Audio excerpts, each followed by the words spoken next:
dad was training to do. He was moving from the sort of start. He did a lot of driving jobs when I was younger, and like also before I was born. And he was actually moving into medical care. So he was spending a lot of time at university, to get the qualifications and stuff that he needed. My mum at the time, she'd always been in medical care, and to allow my dad to have like better time to study and everything, she was doing a lot of agency work along with working in a residential nursing home. So effectively, both both mum and my dad had really long hours, and my sister, uh, my sister was absolutely amazing in the way that she would lock me out of the house and try and get me injured in various ways. It was absolutely amazing. So basically, allow my dad to have like better time to study and everything. She was doing a lot of agency work along with working in a residential nursing home. So effectively, both mum and my dad had really long hours, and uh, my sister was absolutely amazing in the way that she would lock me out of the house and try and get me injured in various ways. It was absolutely amazing. So basically, like I got I it was very early that I got like a key to the house and everything, which really annoyed my sister because she was like 14 when she got a key to the house. But it was basically because I needed to be safe, essentially. I needed to be able to get into the house if my mum was out at work and potentially when my dad was doing an agency shift or whatever. I needed to be able to get in the house. And I was never really one for watching TV shows. The old Saturday morning cartoon stuff. I don't really have Yeah. much of that. And one of the things that we had very early on was a ZX Spectrum, of all things. Uh, and I got an Atari at one point, but those were never really huge things. Because over here, because I'm in Scotland, see, Nintendo kind of screwed up the launch of the NES in Europe. Sega is what was popular over here. So I can't remember if it was for my birthday or for Christmas that year, but I came down and I was basically handed a Sega Master System 2, which basically put me on the road to today. Okay. So, what does streaming and gaming mean to you? Well, gaming's always been a pastime. Um, it's always been like the main pastime that I have because it's one of those things when you look at movies, you're a passive observer. When when you read a book, like the story's already written. When it comes to video games, you're not just watching or listening to the story or whatever. You're actually controlling the story. I mean, you take something like The Witcher 3, for instance. Yes, it's a very heavily, uh, they have a story, but you do have choices in that game where if we were to play through the game, my Geralt might be different to yours. And there's experiences that I can have that you might not. And then there's also things that I can do in the game which I can have a very personal experience that no one else will have it quite the same, and you can't really redo that experience on a movie or a TV show or in a book. You It, just can't get that. so that is like the modern choose your adventure story that we had back in the 80s. Yeah, kinda. But at the same time, you also have a lot more control over things that are going on, and because like I mean, again, using something like The Witcher 3, like you can choose when you walk out. There's a choice early on where basically you decide if you want to kill a group of people that are giving you problems, or if you want to beat them up, or in the dialogue, you can even use a like a mentalist spell that you have to basically tell them to go away, and they will.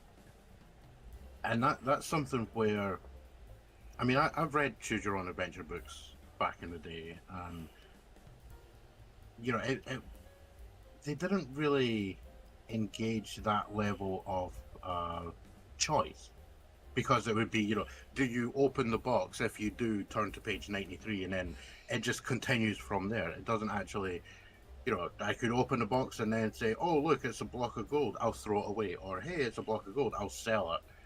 Hey, it's a block of gold, I'll chew it.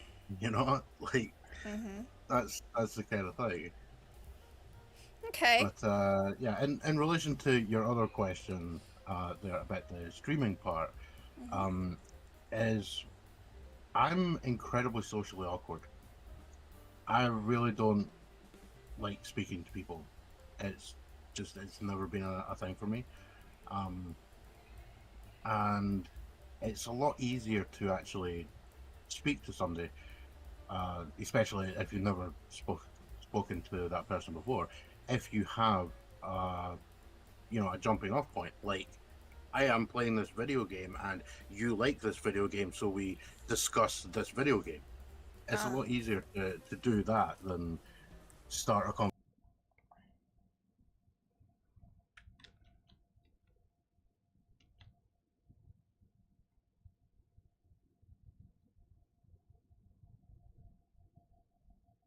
conversation without a common point, basically. mm-hmm. I could see that. NRT is all about gaming on a budget. Some of us can't spend a lot of money on games, so we resort to using Gaming Pass or free games. What is your favorite free game? Um, overall free game, I would probably have to lean to a game called Guild Wars 2, That's the recent one that because has gone free, right? it's been free for a long time. Oh, okay. Um, there's actually a friend called Grier who got me into Guild Wars 2. Um, I mean, it has a couple paid expansions, but they're definitely worth it. And it also has one of the greatest cash shops available, because, like, literally, there's a system in the game where you can do, if you have the first, sorry, no, the second expansion, there's an area you can go to. It's like a little raid dungeon.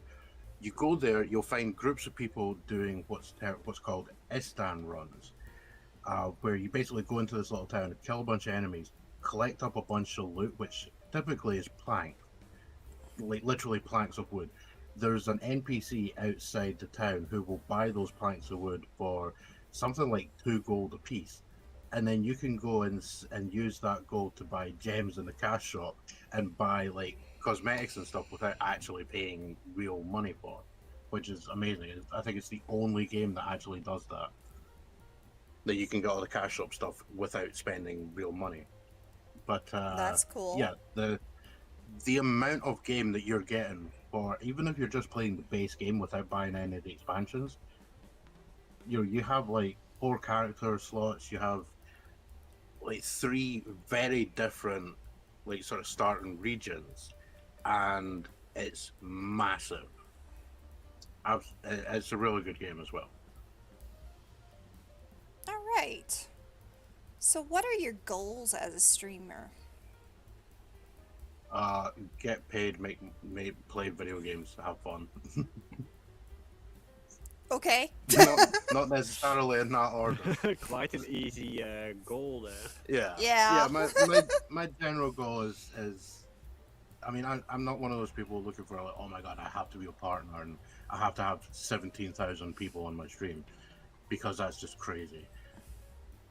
Yeah, The- I don't really have like a 5 year plan or anything. It's just I play video games, I have fun. That's That's the main thing. that's a good reason for it. So, all right, cool.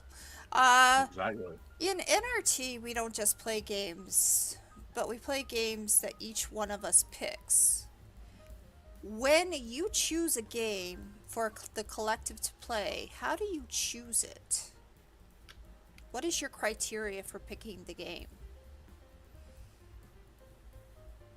I like to look for stuff that the rest of the group may not have necessarily played, and I also, to a degree, use it as an excuse to look at stuff outside of my comfort zone and the type of games that I normally play.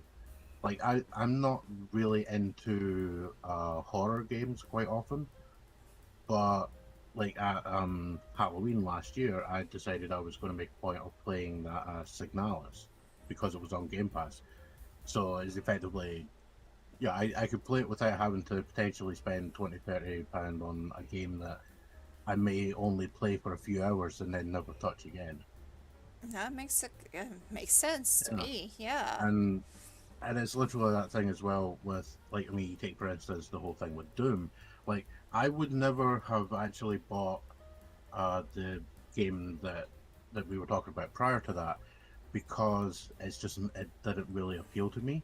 Mm-hmm. But because you chose it, I played it, and that also led to me then thinking, well, you've never played the granddaddy of that genre, You're correct. so I never had. yeah. All And right. it's kind of because you picked that game initially. But we're talking about How in Life. Mm-hmm. Because you picked that game, that led to me then picking Doom, which is Which, one of those things I would not normally have picked Doom had it not been for you picking How in Life. just because Mainly I because never I'm played Doom. yeah. Well, it's because I know that for, like, I know how you have problems with the controls and stuff because of medical issues, Yeah. so I do try and sort of temper that a little bit because I'm not looking to, like, physically harm you with a game that's going to hurt to play. Thank you. I At least, appreciate that. not. Yeah, I might do that now that you've made me do an interview. Aww. uh, I could, or Um, do I? I don't know. We'll see. Sometimes your I kid want comes to do true. my job. So, okay. So, for most NRT members, there is some physical or mental challenge that affects them in the way that they are in life and in gaming. What challenge or challenges do you have, and how do you adapt to making it still fun for you in gaming? Well, it took 30 years. It took a full 30 years for me to actually get a diagnosis of the fact that I'm autistic with side order of Asperger's, which is real fun. Essentially means I have absolutely no interest. Like, this is what I was saying about the being, like, socially awkward. I have no interest in, like, getting involved with other people, generally speaking. Mm-hmm. So, in terms of that, I mean, outside of streaming, I will quite often just be sitting playing a video game. I'm not even bothered to. So is this I'm also has this I'm pulled you introverted. out? Has this pulled you out of your shell a little bit? To a degree, yeah.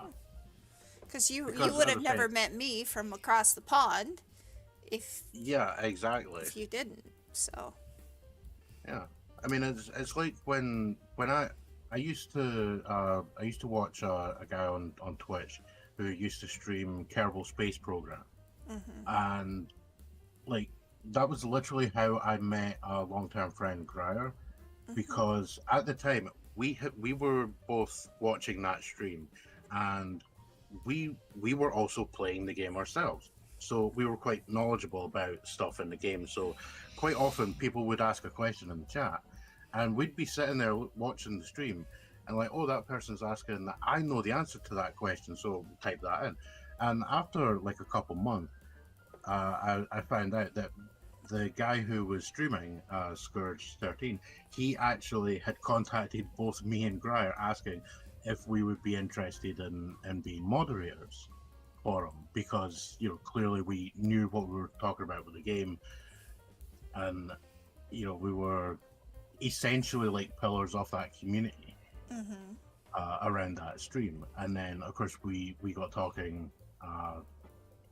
because we were we were considering like joining Scourge on a multiplayer thing, and it was like it might be an idea for us to actually talk prior to that, so we kind of have some idea of who each of us are essentially going into that. And I mean, I've known him for about 10 years now or something. So like I mean that's one of those things that through a mutual interest, and that's only happened because of we were both sitting watching the same stream. Right. So I would never have gotten talking to him, and then through that, I mean, he's actually the one that introduced me to the whole thing of RSSG and the group there, and subsequently you and your community, and then also Hellhound on the side there. Like Mm-hmm. I would never have met any of the people through RSSG had it not been for 10 years ago getting into a friendship with Grier through watching a stream on Twitch. Well, let's speak about that. What do you get out of NRT and RSSG? Well, I mean, exactly what I was just saying there. Just Because friends. it's that thing where like people say, oh, you should go out and meet people, but if that's something which you actually like, I suppose there's part of you that oh, what's the word? Fear? Fear people? Not so much fear, but you've got like part of you which sabotages your own thing. It's like I kind of feel I feel like there's part of me that's out to sabotage myself. Okay. It's kind of like that thing where someone can ask a question about something. I could say, oh, I could totally help you with that, but I can't help myself with the same thing. Mm-hmm. It's Mm-hmm. kind of like that. Like so I do a lot of 3D modeling and stuff, and like I have intense artistic block a lot of the time for stuff, and then somebody says, excuse me, like a friend will say, oh, I wish I had a cool helmet for a model, and I'm immediately like, I could think of 30,000 helmet ideas, I could totally make you one. But for me, I look at that and say, I kind of wish I had a helmet for that model. Why can I not think of a single helmet design? Right. And that's that problem. So Mm-hmm. like if I was to go out and try and like talk to people, it would not end well. Basically because I'm not. It's what I say. I have nothing to talk about with people. Or you Because don't know what to talk about other yeah, than the I, weather I, because you have no idea exactly. And who their talks about the weather? ideas. Yeah, and who talks about the weather? The weather sucks here. You go True. out, you say it's in the place that I live. You go out, you say, hey, what do you think of that weather? And they go, oh, it's raining. That's basically it. We have two weather types. We have dry and cold and wet and cold. That's basically what we have. And I mean, it's like I don't really watch sports, so like I don't have that thing where, hey, how's about local sports team? You know, can't exactly have a conversation like that. Okay. All right. So, do you have a favorite streaming story? Well, directly on stream, this happened where years ago I used to stream a game called Might Your Friends. It's a Mm-hmm. physics climbing game. If you've ever played GURP or QWOP, QWOP is a game where you use like four keys to try and make a guy run along a 100-meter sprint.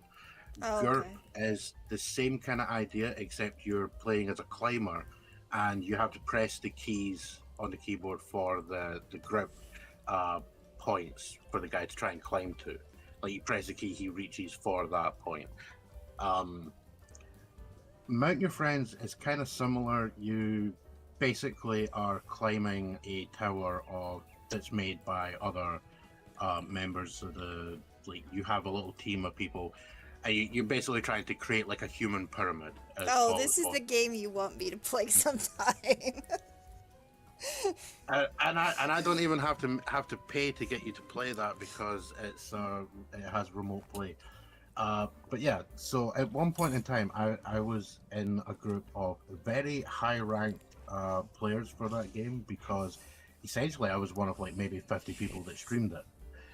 And at one point I was playing the game, I was just messing around with it, and a couple guys came into the stream and they were talking all kinds of smack about how I was bad at the game, I couldn't play it, I was clearly the worst at the game and everything. So eventually we end up in a game where they have challenged me, they're going to wipe the floor with me. I handily destroyed them in 5 games in a row before they decided, yeah, this guy's actually too good for us, and left. Wow. And the thing that mainly stuck out was the fact that they didn't even have the maturity to even pretend to say, like, you know, oh, we're sorry about talking so much smack. Clearly, you're better. They just left without a word. Oh, well.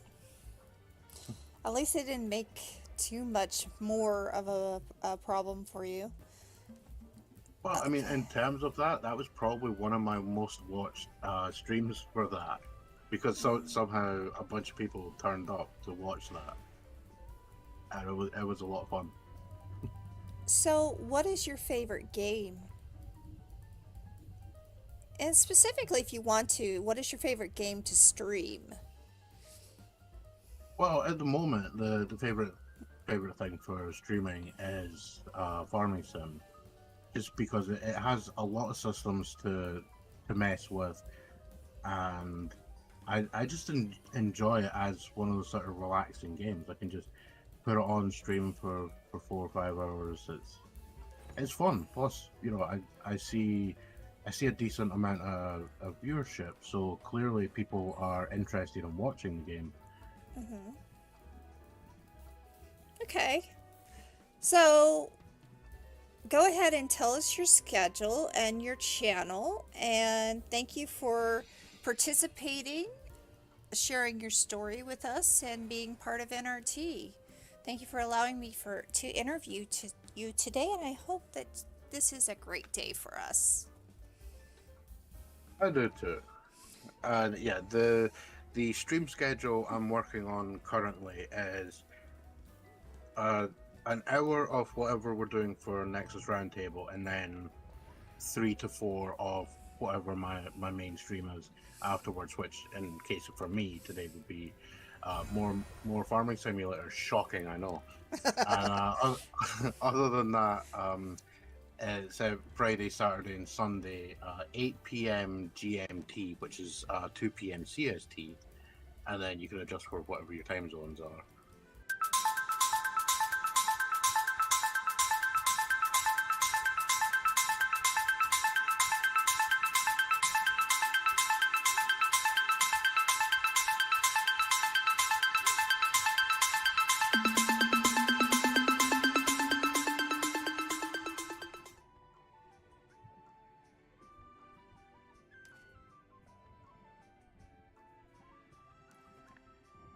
So there's going to be some hard truths today, straight from the Bible, but I think everybody here would rather get the weaponry and the skills and the truth than just the nice prepackaged message.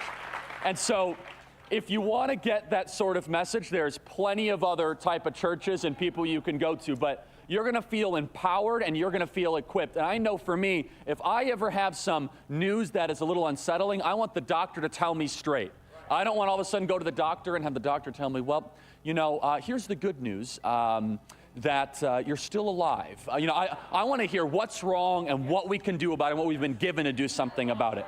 And so I'm going to say something some people would consider this controversial, but I don't, which is the churches that refuse to recognize Satan and refuse to recognize the evil one and the one that is in rebellion to God, they are doing the work of Satan in the church. We need to recognize that we are in this battle and this struggle.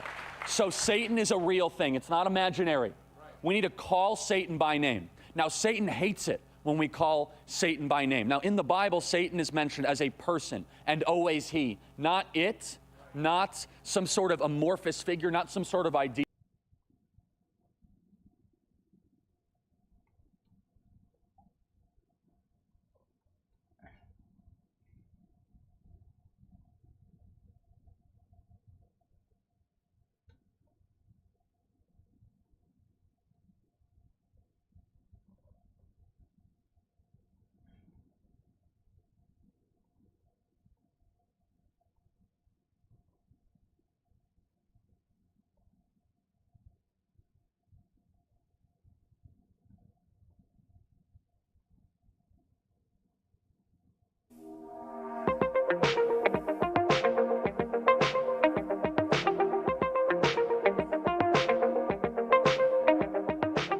Hi, I'm Karza. This is Navarone9942. First off, by saying, how are you doing? And please start with your name, stream. Of course, I said your name already. And what you tend to do with your stream on your channel. But yeah, I'm Navarone 9942, though I tend to go by Nav. And what do I do on my stream? Farming Simulator. All right. So, with your channel, what do you tend to do with it? As I say, I usually play Farming Sim off late. I mean, technically, variety streamer, I do stream other things, but it's mainly Farming Sim lately. Oh, okay. I'm over 250 hours in, and I'm not bored yet. I know, it's an awesome game, I have to say. So, since we already know you really do like the farming sim.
this video, I'm going to tell you 7 things most small creators do that can literally get your entire channel banned on YouTube.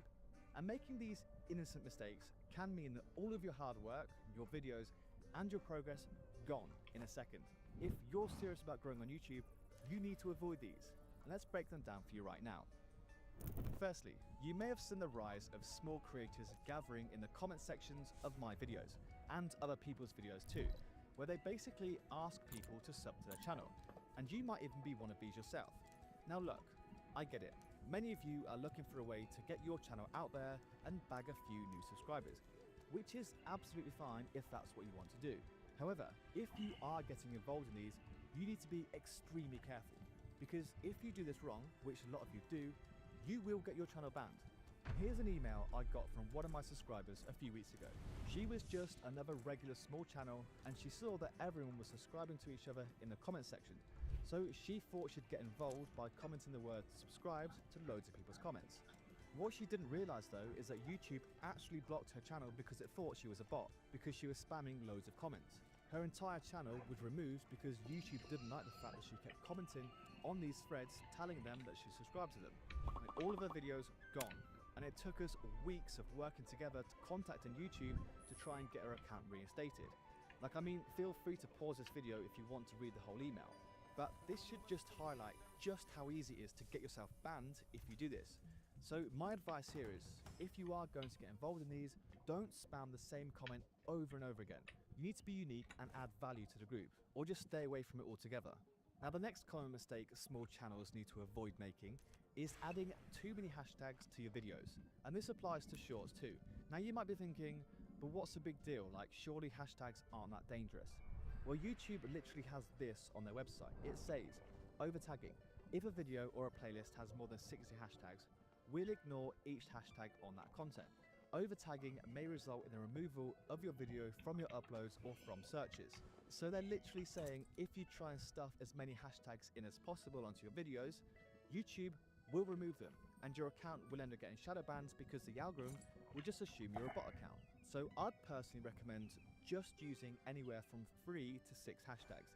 I mean, you can use it to 59, but to be honest, I think it's much more worth your time to pick out 3 to 6 highly targeted hashtags related directly to your niche. You'll see the most growth this way. And just to be clear, hashtags and video tags are 2 completely different things.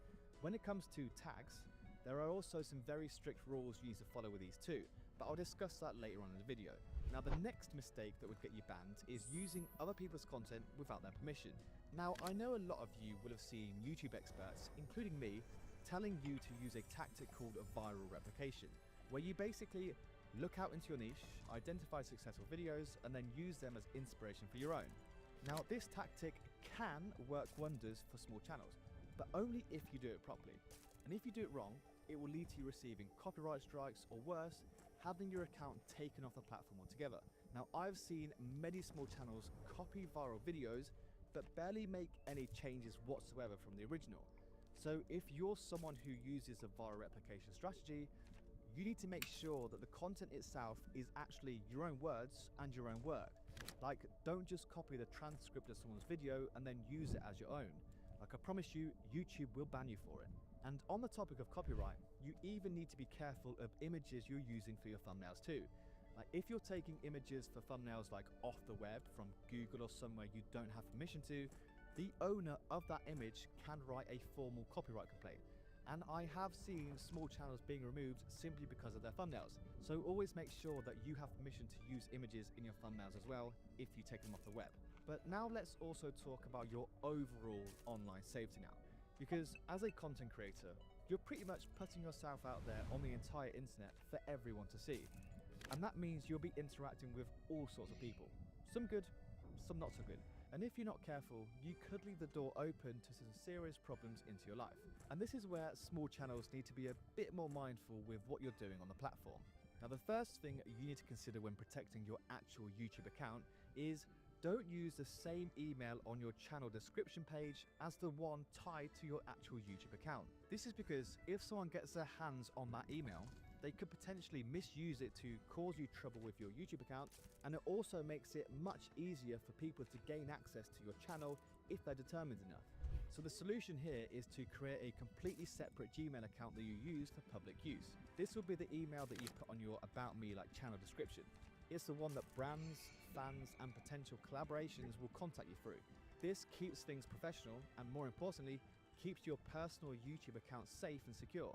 And I think it would actually genuinely surprise you at just how much of your personal information is floating around online.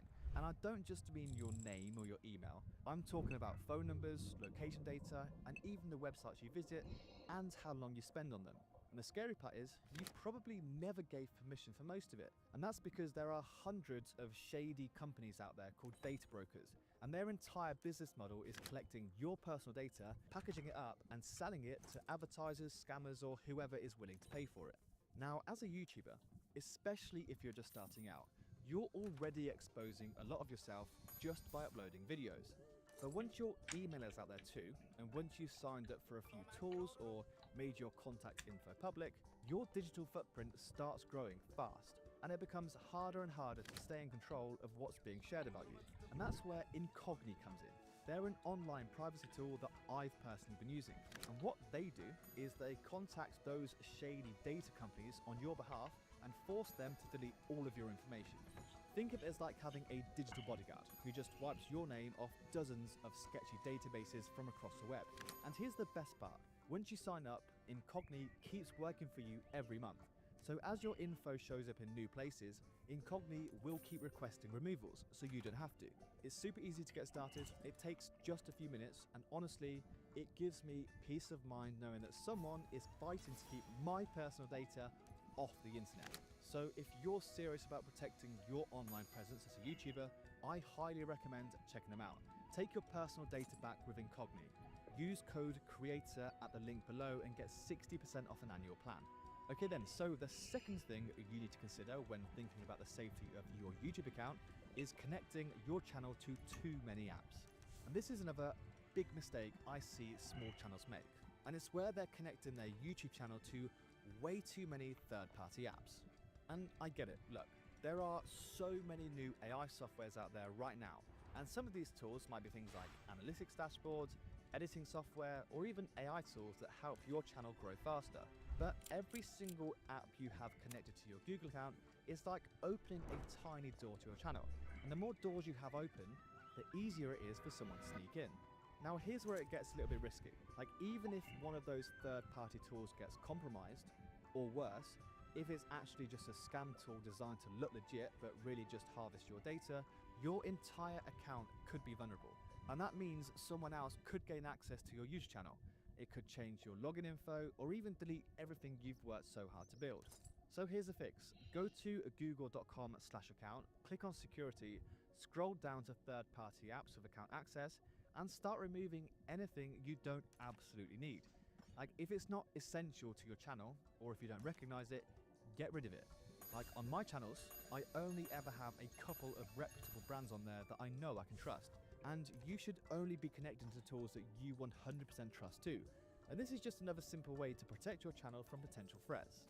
And the final point of the channel safety topic, before we talk about how tags can be dangerous, I want to first talk about the most common way I see small creators get their channels hacked. And this is clicking on dodgy links in emails. As you grow on YouTube as a small channel, you'll start getting loads of emails that look like they're from brands wanting to collaborate, but not all of them are real. Some of them are just phishing scams. They'll send you what looks like a normal business email, maybe even with a fake YouTube logo or official sounding name, and ask you to do things like review their product or check out their media kit, or even something like someone has shared a video link with you. But the moment you click on a dodgy link, you could be taken to things like a fake login page designed to steal your data, or you could unknowingly download malware that gives them access to your Google account. And I've seen channels with thousands of subscribers completely wiped out because of one wrong click. So here's how to stay safe. Never click on links in emails unless you're absolutely sure it's from a trusted source. Like, working across teams is tough, but Asana helps you handle it. Asana AI can spot roadblocks and assign work to keep everything on track. That's how work gets handled. Visit us at asana.com. skincare can start in the laundry room. All Free Clear is the #1 brand of laundry detergent recommended by dermatologists for sensitive skin. And it's free of dyes and perfumes. For an effective clean that's gentle on skin, wash your laundry with All Free Clear. Double check the sender's email address, look out for weird grammar or formatting, and if something feels off, just trust your gut. And if a brand reaches out and you're unsure, just Google them. Check out if they've worked with other creators or even ask other YouTubers in that space. And also, look, if you're offered a brand deal that seems way too good to be true, like $5,000 for a 30-second mention, it probably is a bit dodgy. So just always make sure you verify it before you click on anything. And lastly, the final point touches more on your actual video upload process, which is tag stuffing. Now, if we go back to the statement made from YouTube that we covered earlier, you'll notice at the start it said, don't add too many tags to a single video or playlist. The more tags you add, the less relevant they become for viewers or listeners who are searching. And look guys, this is important because obviously YouTube gives us a dedicated space for tags. And of course, I'd recommend you fill out as many as you possibly can in that box. However, I see lots of small channels try and cram in loads of tags or keywords into their descriptions as well, like on top of the hashtags and a full tags box. Now I get it, you're trying to make sure there's plenty of keywords in there for the algorithm. However, if YouTube notices that you keep stuffing in loads of tags and keywords into your descriptions, unnaturally, you risk having your entire video being deleted from the platform. Again, don't just take my word for it, also take YouTube's. They literally said the following types of content are not allowed on YouTube: placing excessive tags in a video description, tag stuffing rather than placing them as a tags upon upload. So there you go. It's really not a good idea to do that. So if this is you, I'd recommend stopping this as soon as possible. Now, if you're struggling to grow your small channel, investing in a YouTube growth course is going to be one of the smartest moves you'll ever make. Like, every top creator has done it, and it's the ultimate shortcut to success. I've just launched the YouTube Wealth Academy. 5 years of everything I've learned packed into one affordable course. The value and lessons I share in my YouTube videos only just scratch the surface of what I actually teach inside of the course. Like, you'll be amazed at just how much detail we actually go into. And as a thank you for making it to the end of this video, here's a gift. Use code 24hours for $100 off. Links below. I'll see you inside.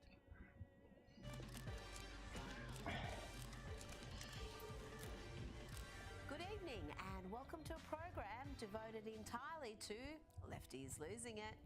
And I regret to inform you that the weapon grade crazy is extra toxic this week because two deranged individuals have come together to spew insane lies. It's lefty losing it Hall of Famer Rosie O'Donnell and former CNN chief White House correspondent Jim Acosta. They are now reduced to this. Let's start with Mad Banshee Rosie's crazy claims about who else but Donald Trump. He paid $1 billion to Jeffrey Epstein over the time of their friendship. $1 billion. You know, before he brings more troops into Chicago and harasses brown-skinned people, before he breaks more of the Constitution apart, before he starts having people get killed, we have to do something, America. Yeah. And it's I agree. He agrees. Jim Acosta agrees. What is she suggesting there, Jim? More acts of violence, more riots, more assassination attempts? And let's not forget, Jim Acosta served as CNN's chief White House correspondent for years. But even he flinches here when Rosie calls the US president a pedophile. This is incredible. And Rosie, I hope for your sake, Donald Trump doesn't sue you for this slander, though you richly deserve it. Wake up. Yeah. Wake up. Our president is a serial pedophile rapist, and that's what he is.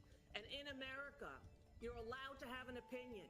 You're allowed to say what you think. That's what our country was founded on. Yeah. Come on. Oh dear, Rosie, you are entitled to an opinion, but you're not entitled to spew your sick, delusional fantasies when they involve defamation. There are legal remedies for that. Now to a current CNN anchor, Abby Phillips, who is schooled here about Social Security by Ben Shapiro. This is embarrassing. When you're talking about, hold on, when you're talking about the government paying, you're talking about Social Security, Yes. which is people's money. Well, it is. Well, it is not the money you paid in. It's the system that they pay into. Well, no, you're calling. Okay. Yes, but believe me, I pay a lot. I know I pay into Social Security. I don't know about I promise you, the amount that people are taking out is not the amount that is going in, which is why we are going bankrupt. Okay, but it's not the government just handing out a blank check. No, it's the government borrowing money to pay. Well, you pay in X dollars, and then you get multiple times X dollars when you retire. That is how the system works. It is not a lockbox. Now to another former CNN anchor who's now producing their own online content, Don Lemon. Here he is with Democrat beta boy Harry Sisson, and they're coming to save democracy.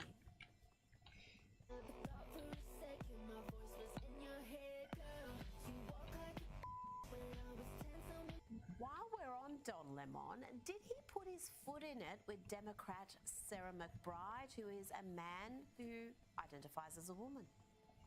This is my car. I'm heading back to Delaware. Dude, do you have a Hemi in here? What is it? This is a beautiful Chevy Equinox, American made. You got a whole closet back there. Dude, uh-oh, that's a misgender if I ever heard one. Straight to re-education camp for you, Don. And sticking with Don, he is out there trying to save democracy, he calls it, trying to whip up fear about Trump's law and order crackdown. But here a Maryland woman explains what happened to her family because of the lawlessness that's happening in big cities. My husband was murdered 2 years ago, and nothing was ever done. Murder where? At home? Right out in front of her house. Sorry. It was a carjacking gone wrong, and they shot him in the head. Killed him instantly, so. But again, our lovely mayor didn't do nothing. Did they ever find the perpetrator? Nope. So you want to see it? Yes, I want justice. You want justice, and you would like to see the troops here in the national. Yeah. Thank you very much. Poor Don is not having much luck on the street. Here he is in New York City. How you doing, sir? Good. Can we talk to you? Where are you from? You live in New York? Who are you? Don Lemon. You're a moron, dude. Thank you. So are you. Yeah, that's very nice of you to say. Nice to see you. Except you've never heard anything I've had to say, and I've heard a whole bunch of what you've I'm glad you watched me. No, I don't. Why? But you just get clipped everywhere. I know, but why don't you? You said you don't watch me, but yet you know who I am, and I get clipped. Before I realized that CNN and MSNBC were full of shit, every once in a while I'd see. What do you watch? I watch all sorts of stuff. Yeah, but why do you say CNN and MSNBC are full of shit? Because they lie. But about what? Be Everything. specific. What's everything? Everything. Now imagine you are in the great outdoors, enjoying the fresh air, enjoying the scenery, taking your dogs for a walk when this happens. You didn't adopt them. You didn't save their lives. You don't care about them. You don't care about anyone but yourself. You are crazy, lady. Get away from me then. Get away from me. You walked up to me.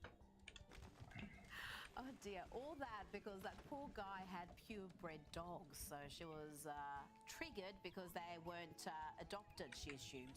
Now, if you thought that woman had exhausted her reserves of crazy and indignant rage, well, you'd be wrong. So wrong. Who are you talking to? Help me! Help me, please! Please get this guy away from me! Touch me, I will knock you out. You attack me, I have a right to defend myself. Okay, listen. Get away from me now. This guy is harassing me. Look at his bred dogs. Look at what an unethical piece of this guy. That's his mom. He has to have bred dogs because he has a small penis.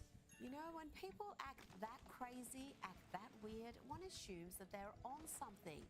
Kind of how I felt when I saw this resurfaced vision of California Governor Gavin Newsom. I've been on a journey like most people, feeling great, feeling stressed, feeling doubtful. The last 2 days, I don't know what it is. I think it's maybe the dust settling after Madison Square Garden. Seen how that went, kind of a roller coaster. But something's happened the last few days, and I'm telling you, that Des Moines Register poll and young men, where Trump has put so much time and energy and this sort of bro culture, pop and everything else, they don't vote at those numbers. And I think suburban women generally, and I think it's reflected perhaps in that poll, there's something going on. There was something going on, all right. Good Lord, dude, take it easy on the disco treats, as the kids say. Now, somehow we overlooked this charmer earlier in the year, here is a lefty lady losing it because a Christian preacher dared to hold and share views she disagreed with. You piss me the off. Okay. You don't belong here. This hateful doesn't belong here. And all of y'all that believe this, get your heads on straight. You are reason why we are falling apart as a country. Gotcha. And I don't want to hear, oh, you know the percentage of that happens every fucking day. Didn't say didn't. I don't want that. Doesn't matter. You came to me. We're in a public area. Okay, so should I break the camera then? Give me a break.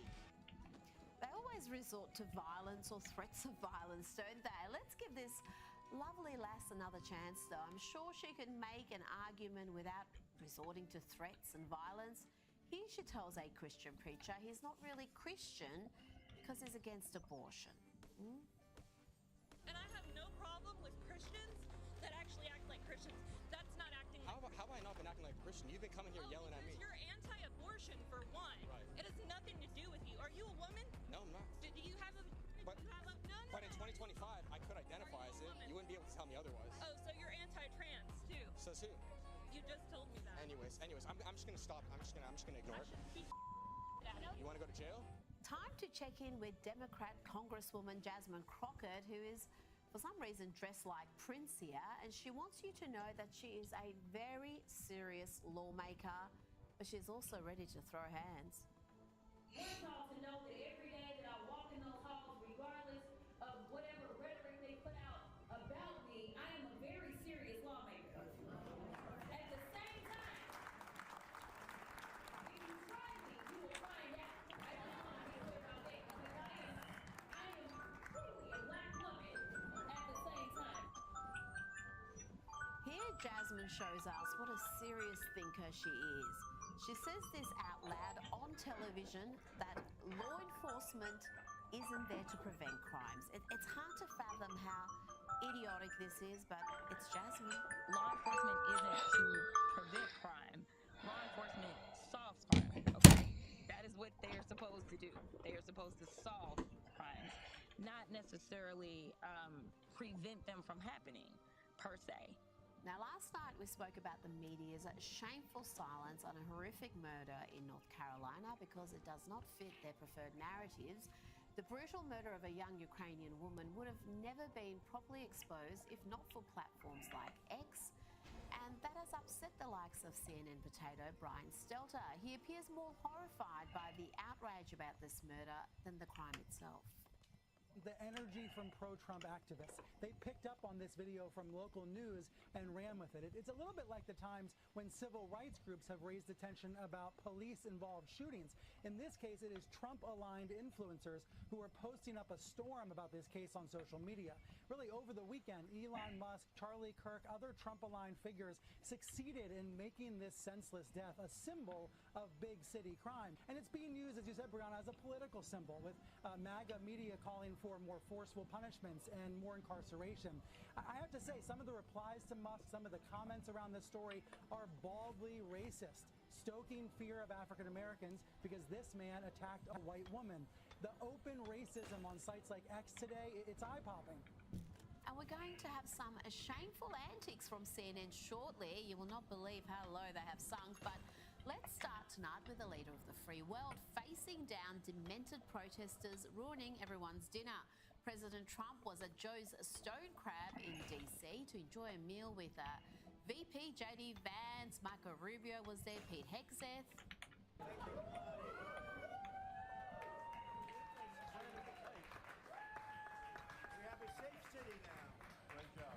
But it wasn't long until the usual suspects were ruining everyone's delicious crab meals with their crazed screeching about freeing DC, freeing Palestine, and they were also calling President Trump Hitler. Watch the president walk towards them as they made spectacles of themselves, now international spectacles. Enjoy your dinner.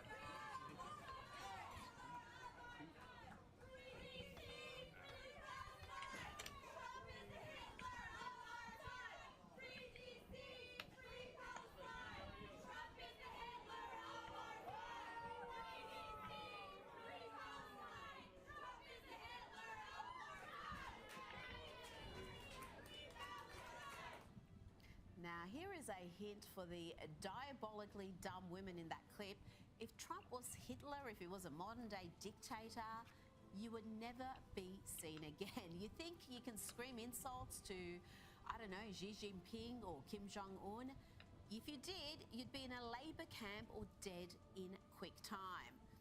Now to a delightful clash between Tucker Carlson and billionaire and dimwit Mark Cuban. Yes, he's both. Unusual combination, I know.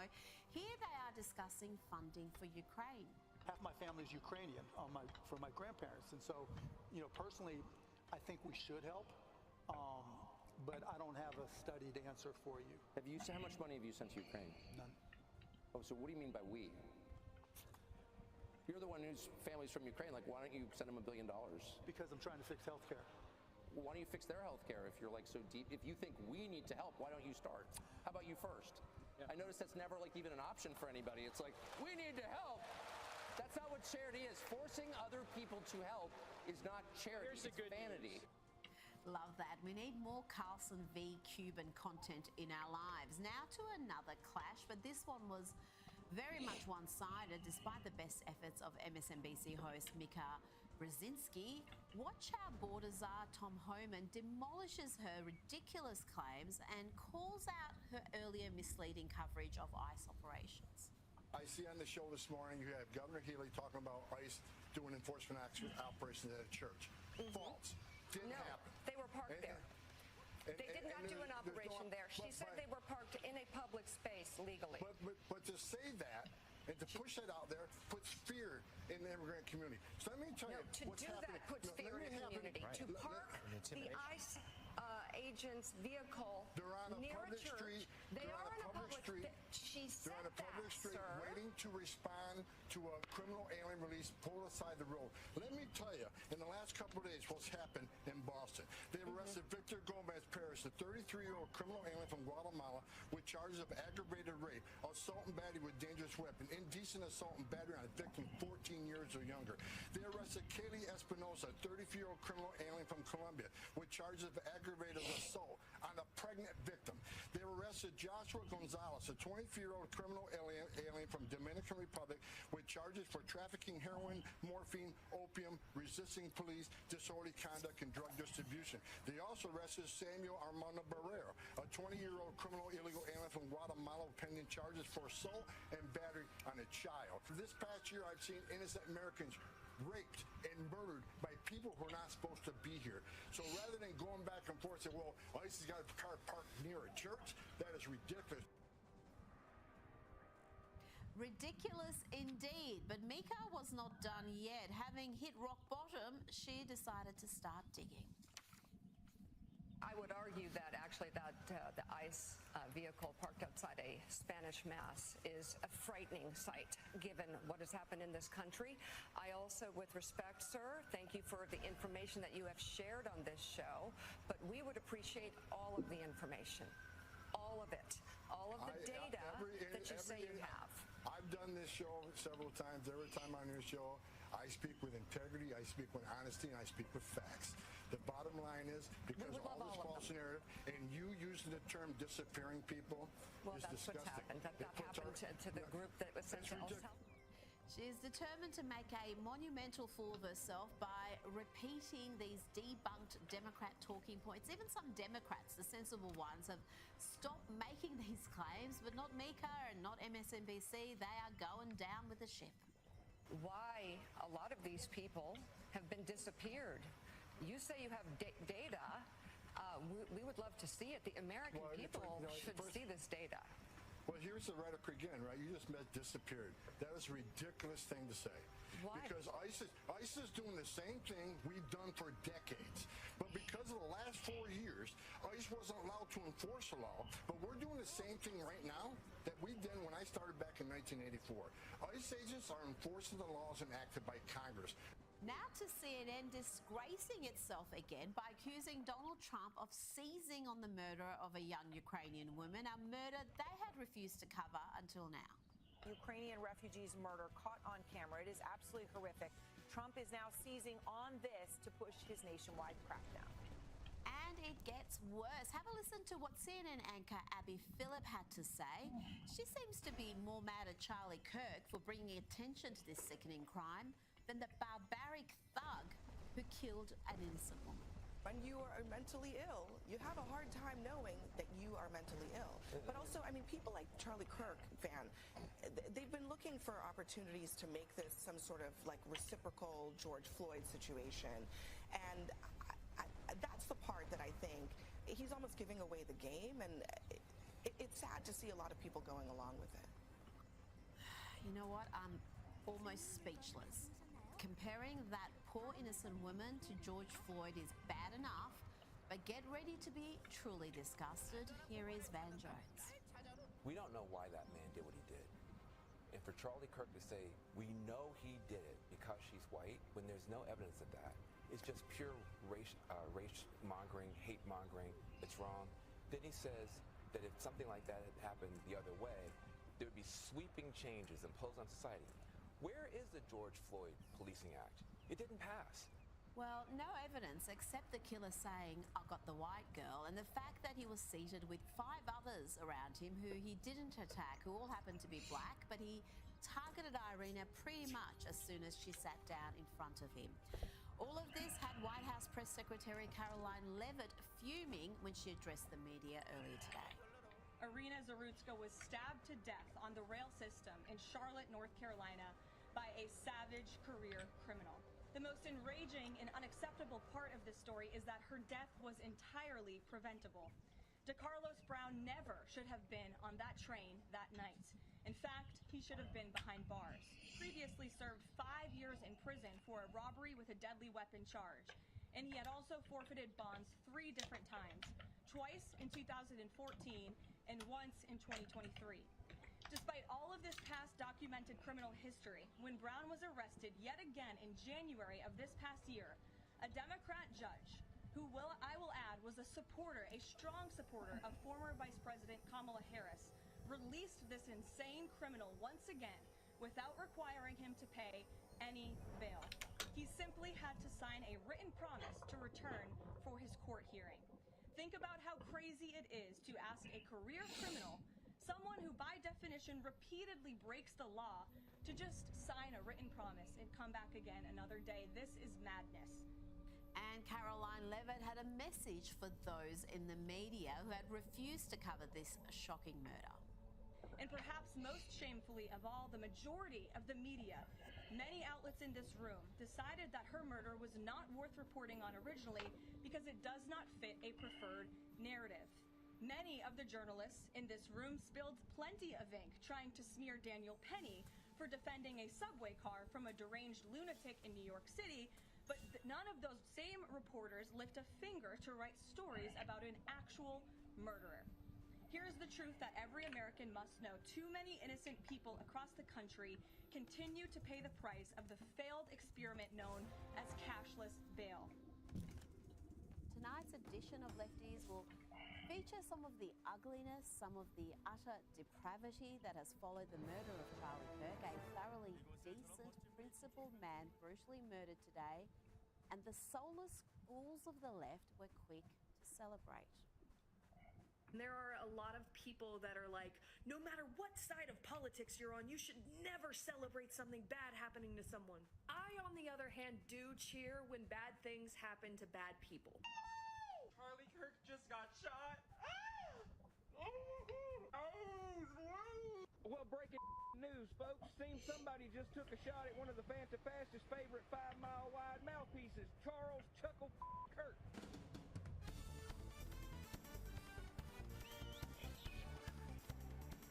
And sadly, the vile left has not been shy about showcasing their ugliness, their utter callous depravity. This is what leftism does to your mind and soul. Charlie Kirk got shot and killed. How do you feel? Happy. Goodbye. Wow. Did you see that Charlie Kirk just got shot and killed? That's good. Wow. That's good. That's good that people are getting shot just off a political view. Charlie Kirk gets shot and killed today. We're just getting people's opinions. How do you feel about that? Girl, someone had to do it. And that's how I feel at this point in time. But I appreciate your honesty. I truly do. So you said someone had to do it. try not to get all pulled up into that, but he was a misogynist. He was a disgusting person with disgusting beliefs. Enough of that trash. Let's look at how the media professionals covered this tragic event, this act of domestic terrorism. Here is MSNBC. In which a shooting like this happens. Yeah, and again, I emphasize what you just emphasized. We don't know any of the full details of this. We don't know if this was a supporter shooting their gun off in celebration, or so we have no idea. Yeah, pretty sure we knew immediately it wasn't that. Charlie Kirk supporters don't go around shooting their guns in celebration like they're attending some wedding in Iraq. And of course, MSNBC had to engage in victim blaming by calling Charlie divisive. Charlie Kirk is a divisive figure, polarizing, lightning rod, whatever term you want to use. Why? Well, he's one of MAGA's most prominent voices online. He hosts a near daily podcast. But that was just stupid. What I'm about to play you is straight out depraved, disgusting commentary. This is Matthew Dowd again on MSNBC, not long after Charlie was shot. He's been one of the most divisive, especially divisive younger figures in this, who is constantly sort of pushing this sort of hate speech or sort of aimed at certain groups. And I always go back to hateful thoughts lead to hateful words, which then lead to hateful actions. And I think that's the environment we're in, that people just, you can't stop with these sort of awful thoughts you have and then saying these awful words and not expect awful actions to take place. Matt. And that's the unfortunate environment we're in. That was so vile, so hateful, and frankly deranged and dangerous that even MSNBC had to take some action, and they've sacked Matthew Dowd, but it's MSNBC. He may be back before the end of the month. And the asinine commentary wasn't restricted to commentators on MSNBC. Governors joined in. Here is the rotund governor of prime-riddled Illinois, blaming President Trump, the man Charlie Kirk worked tirelessly to re-elect. Governor Pritzker blames Donald Trump for fomenting political violence. Political violence, unfortunately, has been ratcheting up in this country. We saw the shootings, the killings in Minnesota. We've seen other political violence occur in other states. And I would just say it's got to stop. And I think there are people who are fomenting it in this country. I think the president's rhetoric often foments it. Did that nincompoop really mention the Minnesota shooter, the trans-identified lunatic who shot children in a Catholic school and wanted to kill Donald Trump? Yeah, it's Trump who was almost killed by an assassin's bullet who is to blame for leftist violence, not these lefties losing it. He insulted your wife. Yes. He came down the escalator and called Mexicans rapists and murderers. He said, well, what do you think I should have done? I said, I think you should have punched him in the face and then gotten out of the race. You would have been a hero. I'd like to punch him in the face. I said if we were in high school, I'd take you behind the gym and beat the hell out of him. Punch some people in the face! When was the last time an actor assassinated a president? They're still going to have to go out and put a bullet in Donald Trump, and that's a fact. Look, as his character is stabbed to death. Where is John Wilkes Booth when you need him? I have thought an awful lot about blowing up the White House. I will go and take Trump out tonight. And if you see anybody from that cabinet in a restaurant, in a department store, at a gasoline station, you get out and you create a crowd. And you push back on them. And you tell them they're not welcome anymore, anywhere. And that's it from me. I'll see you Sunday morning for Outsiders. The media show is up next.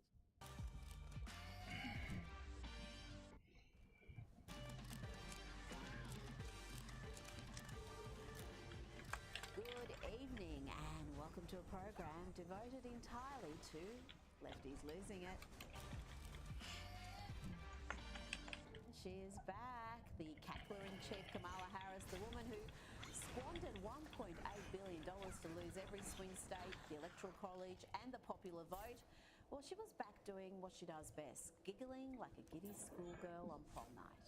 Hi, everyone. Hi. Oh, it's good to be home. Thank you. Oh, hi, I'm Andrea.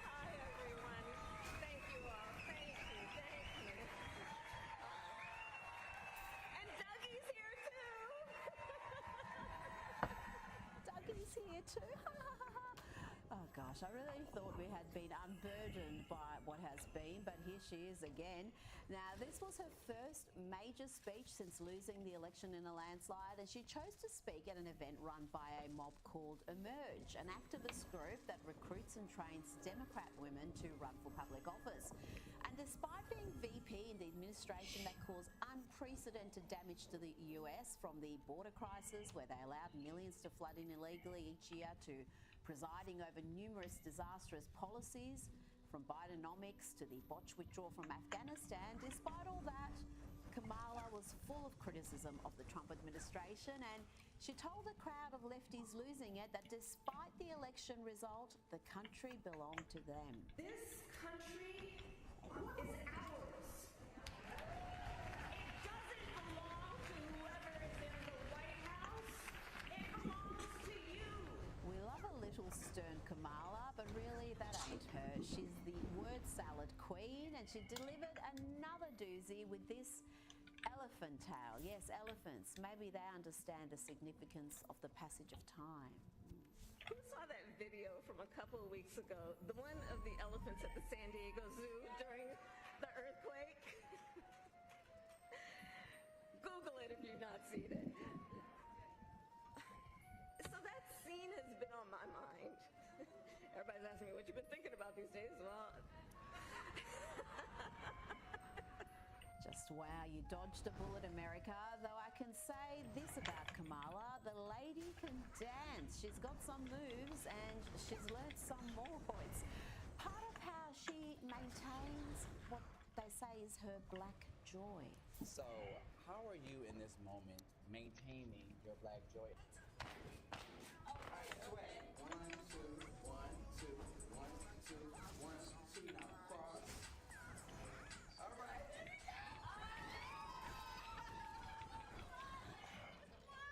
It's little wonder that White House Press Secretary Caroline Leavitt had this to say about Kamala's big media day.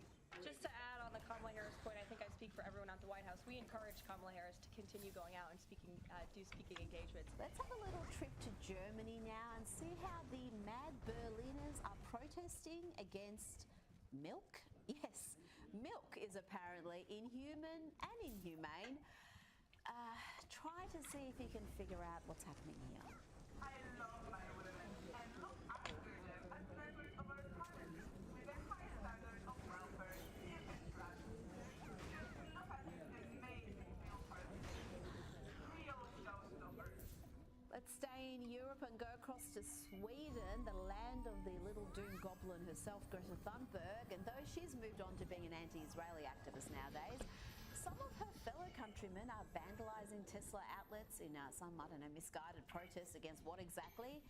And then we had this performance at a Tesla dealership in Stockholm.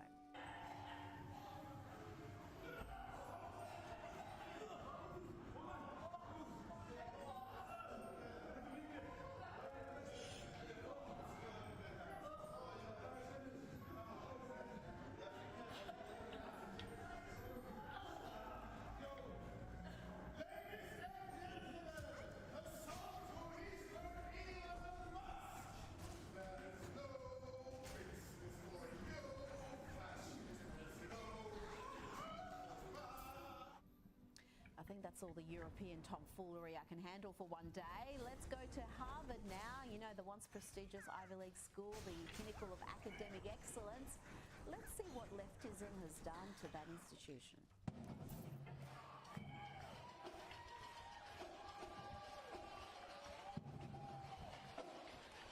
Yep, that's a Harvard graduation ceremony which is producing graduates like this. In this spirit, we call into space all those who are not able to be present with us today. The indigenous people who have been displaced and removed, our people of conscience who are incarcerated and living in exile, our North Stars, Leonard Peltier, Mumia Abu-Jabal, Assad Shakur, and every Palestinian prisoner who deserves rest, celebration, and the community that we have. The institution's commencement used the paper of a Harvard diploma as an opening to the gates of enlightenment. But the people's commencement understands that it is the spirit of resistance as exemplified through the martyrdom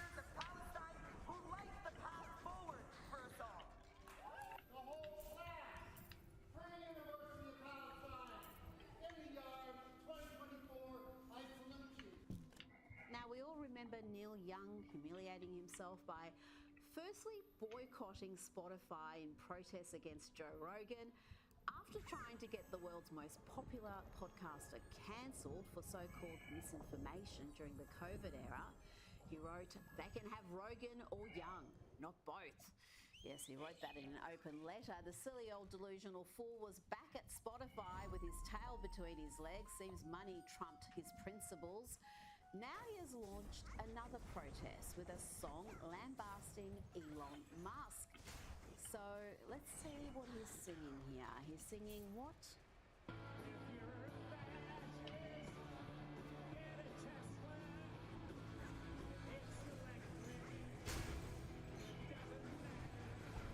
Yeah, okay, that's as bad as I expected. If you're wondering what he's saying there, because it's very hard to tell, the lyrics are, "If you're a fascist, get a Tesla. It's electric, it doesn't matter." I'm going to play you the next 10 seconds. I think that's all we can stomach for one day. Get ready to cringe some more. I don't know this now. How do I play it out? Somehow that next 10 seconds was even worse than the first. And the lyrics there, and I have to tell you the lyrics because it just sounds like incoherent wailing. But what he's saying there is, if you're a Democrat, taste your freedom, get whatever you want, taste your freedom. Profound stuff. Now, let's check in on some lefty v lefty violence. I hate it when they turn on each other. Here is veteran Democrat strategist and Trump deranged loon James Carville talking to a junior Democrat strategist and Trump deranged vice chair of the Democratic National Committee, David Hogg. Grab the popcorn, folks. This is fun. I think it is abominable that an official of a political party who is being paid or supported by that political party to go out and raise money to defeat members of the same party. I think that's a jackassery of the highest level. James, can you tell me if you want to beat Republicans, of which of course lefties never do, they never even run against them. That's one thing. I'm not into beating Democrats. I'm into beating Republicans. And I just will tell you right to your face, I think it's abominable that you have anything to do with the DNC. Oh, it gets better. James Carville is extra spicy here. I called on Joe Biden to drop out of the race in 2022. Where were you? Where was the young cool generation coming? Did they step in there and say something? I spoke out against the horrific language of identity politics. Where was everybody else? What is your plan to deal with our abominable approval rating? Win elections. Win elections. Ah, so good. Now let's hear from Hollywood has-been Sean Penn and listen to this absolutely unhinged rant about Donald Trump. This is the most asinine analogy you'll hear all year. And I do think it's a reasonable theory that Donald Trump is not unlike the spouse of someone who leaves him perhaps for another, who then murders their former partner because if they can't have her, nobody can.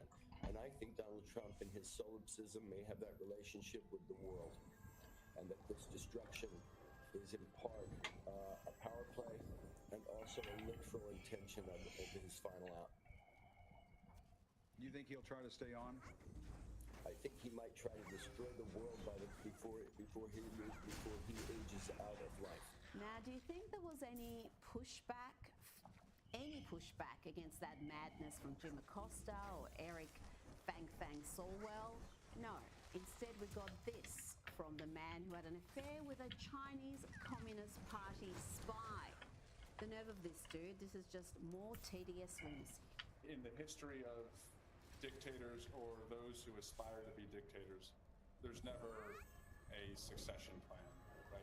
There's never, and that's what worries me is if he doesn't believe there's somebody who can protect him, that you will see him ratchet up, what he's willing to do to the country. These people are nuts and massive hypocrites because I remember Sean Penn. This is a dude who actually loves real despots, real brutal dictators like the one who helped destroy Venezuela. Yes, neo-Marxist Sean Penn was very fond of cozying up to the Venezuelan dictator Hugo Chavez. I will wish him nothing but that great strength he has shown over and over again It is only possible to be so inspiring as he is. Yeah, he's talking about the dictator there, seriously. Now, I tell you, TDS is a chronic condition, and indeed, if you believe the president, it is a fatal condition. They suffer from a thing called TDS. Do you know what that is? TDS, it's a horrible, horrible terminal disease. It destroys the mind. It destroys the mind before the body, but the body eventually goes. TDS is Trump derangement syndrome. He really is the funniest president we've ever had. And probably the most miserable first lady we've ever had is Michelle Obama. This woman can't find anything to be joyful about. We've heard her whinge incessantly about, well, everything on her low-rating podcast. She has even found a way to complain about the financial cost of being the first family. It's expensive to live in the White House. As many people don't know, I mean, much is not covered. You're paying for every food, every bit of food that you eat. You're not paying for housing and the staff in it, but everything, even travel. If you're not traveling with the president, if your kids are coming on a Bright Star, which is the First Lady's plane, we had to pay for their travel to be on the plane. It is an expensive proposition. And it's time to check in again on the lunatic asylum masquerading as a news network known as MSNBC. And let's listen to this hot take from Joe Scarborough. AOC may be more progressive than a lot of people. I also understand that she's one of the most articulate, exciting people in the Democratic field. She goes out with Bernie Sanders, and yeah, she just draws so many people. Very good, very effective in hearings. They need somebody young like AOC, and again, it's not about ideology. She can carry the message forward for a Democratic Party that really needs to reach out to younger Americans. Yes, let's have a look at just how articulate and impressive AOC is, prepared to be dazzled by her rare genius. Even as a waitress, if any of you all else have gone like completely mad, like whatever, lights or whatever, like just like it's like this what people are starting to see, at least in the occupation of Palestine. You use the term the occupation of Palestine. What did you mean by that? I think what I meant is like the settlements that are increasing in some of these areas and places where Palestinians are experiencing difficulty in access to their housing and homes. Do you think you can expand on that? Yeah, I mean, I think I'd also I am not the expert on geopolitics on this issue, Oh dear, that's AOC over the years. She really is the future. Please make her the leader, because I think she'll make Kamala look like a visionary. Now, Joe Scarborough has form for saying spectacularly stupid things. It's a requirement of all MSNBC anchors to say silly things or just lie to their audience. Remember when he said this not long before Joe Biden was forced to announce the end of his re-election campaign? I've said it for years now. He's cogent. But I undersold him when I said he was cogent. He's far beyond cogent. In fact, I think he's better than he's ever been. Intellectually, analytically, because he's been around for 50 years. Start your tape right now, because I'm about to tell you the truth. And F you if you can't handle the truth.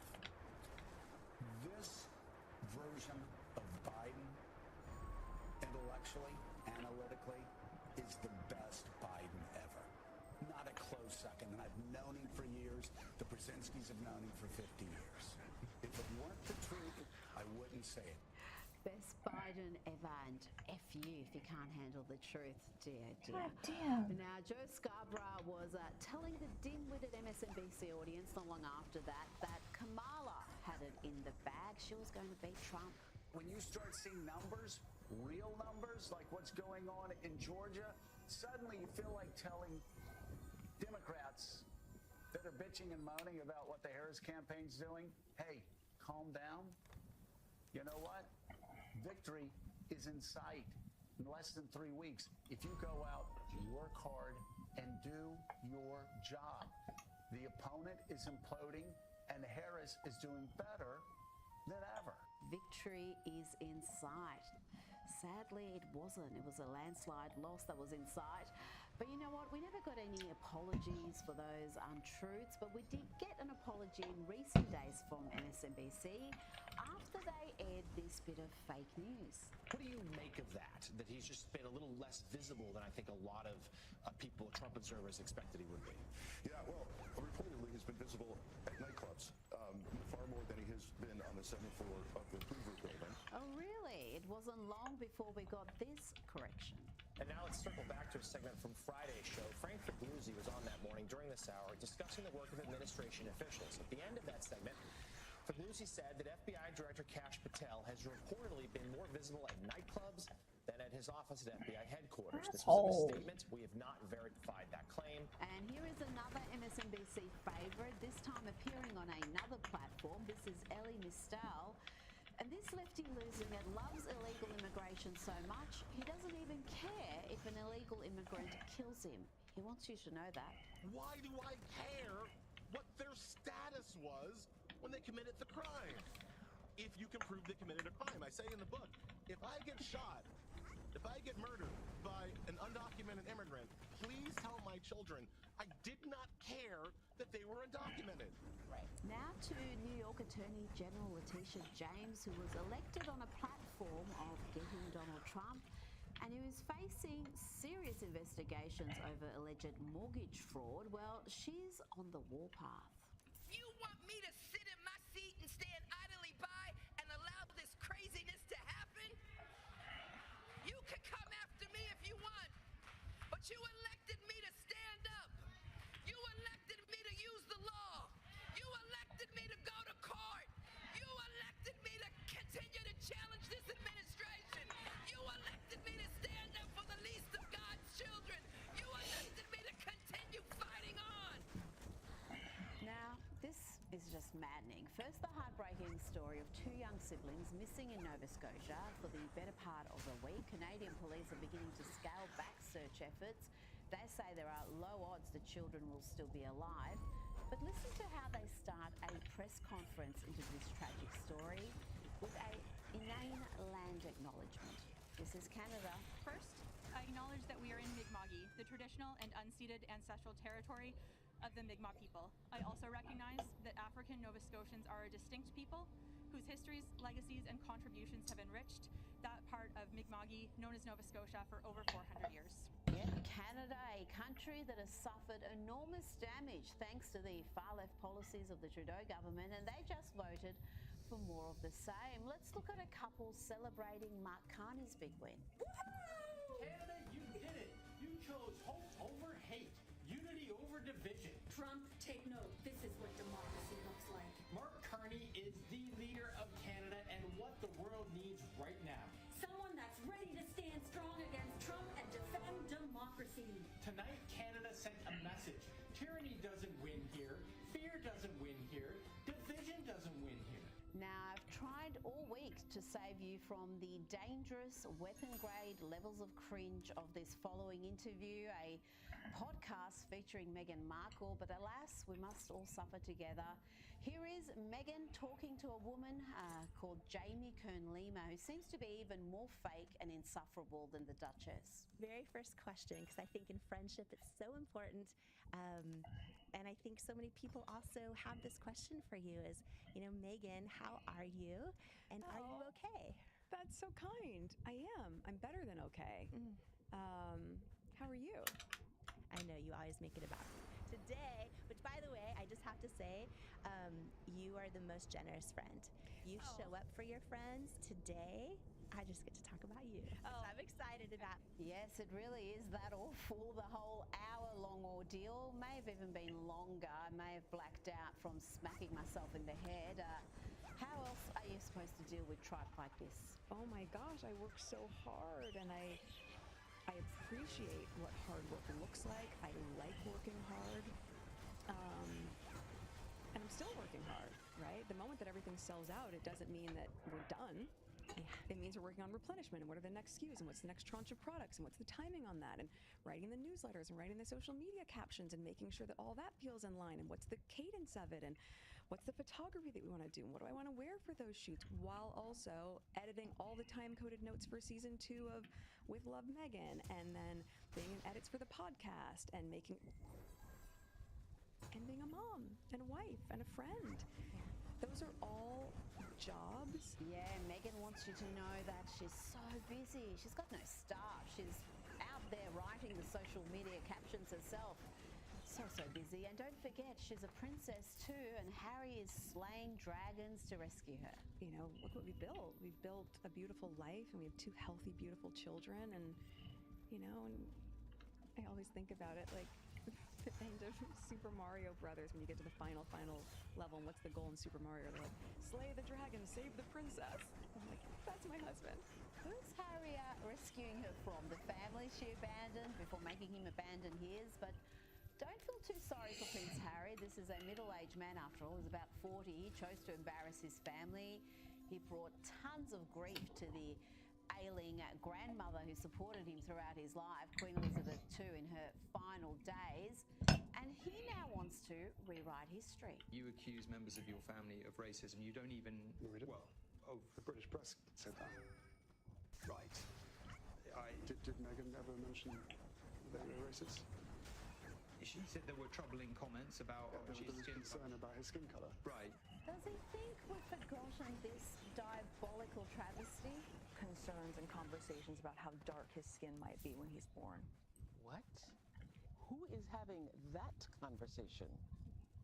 There is a conversation. Hold up. There's Stop several right now. There's several conversations. There's a conversation with you, with Harry, about how dark your baby is going to be. Now it's time for some misandry. Here is a young lass who dreams of a world without men. You men are not going to like me for saying this, but you know what? I don't care. America, I think it's time we form a state where only women can live. No men allowed. Just an estrogen-filled utopia where we can all finally live in peace. Oh, that sounds pretty boring to me, and I'm not sure which ladies are going to sign up to do these very necessary jobs.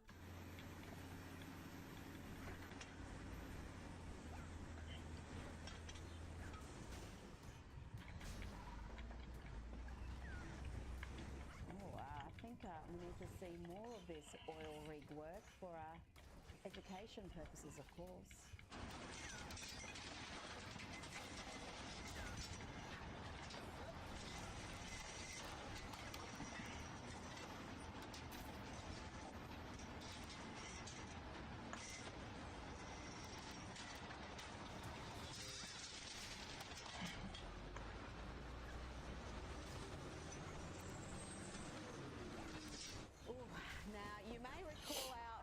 Lefty losing at Boston City Councillor Tanya Anderson. If you don't remember her, let's have a look at her previous work. People are not innocent until proven guilty. People are guilty first. People are crucified. People are lynched. Same old tricks, same masters though. Fight! Don't fight! What the do I have to do in this council in order to get respect as a black woman?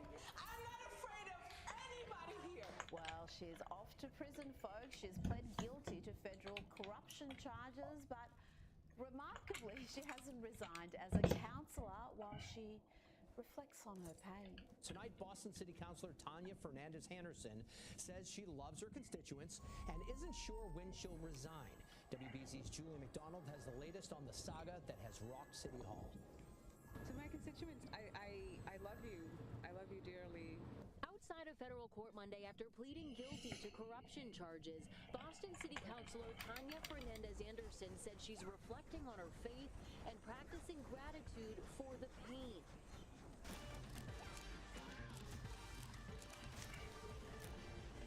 Good evening and welcome to a program devoted entirely to lefties losing it. Let's start with a musical flavour, and it seems that leftism destroys everything. Even the biggest superstars like Beyonce and Katy Perry have become figures of ridicule in 2025. Let's start with Katy, who, fresh from pretending to be an astronaut, is now being mocked for her cringe performance in her latest concert tour.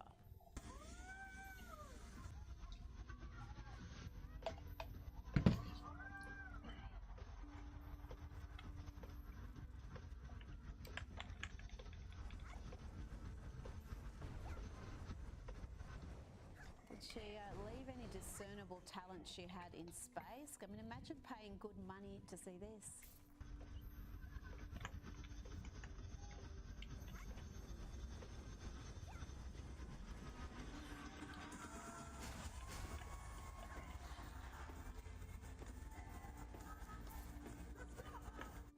Now, she never had much of a voice, but if that's how she dances nowadays, I think we can give the concert a miss. You can't auto-tune whatever that was. Now, I do wonder, where did it all go so wrong for Katy? Perhaps it was on election eve last November when she posted this. Hi guys, I'm with one of my favorite senators. This is Kamala Harris. She's gonna be, well. Or perhaps it all went pear-shaped when she posted this on election day. It's her and Orlando Bloom chumming it up with Kamala and Doug.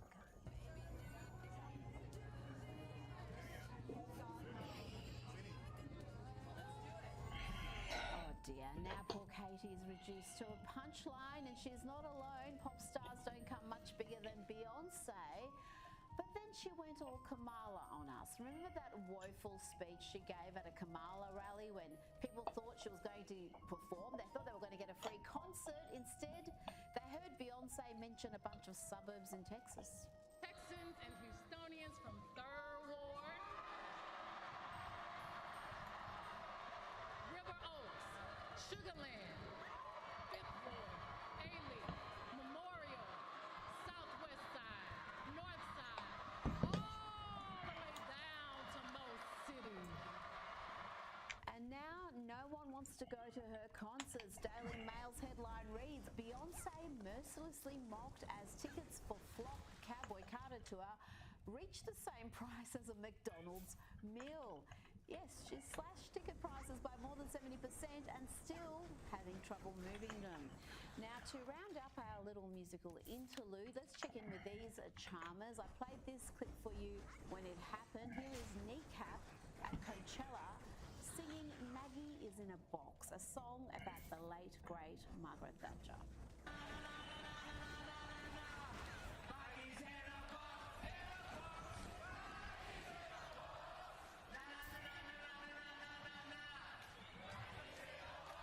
Well, they've gone from that degeneracy to this. Now Kneecap are openly praising the savage mass murdering terrorists of Hamas.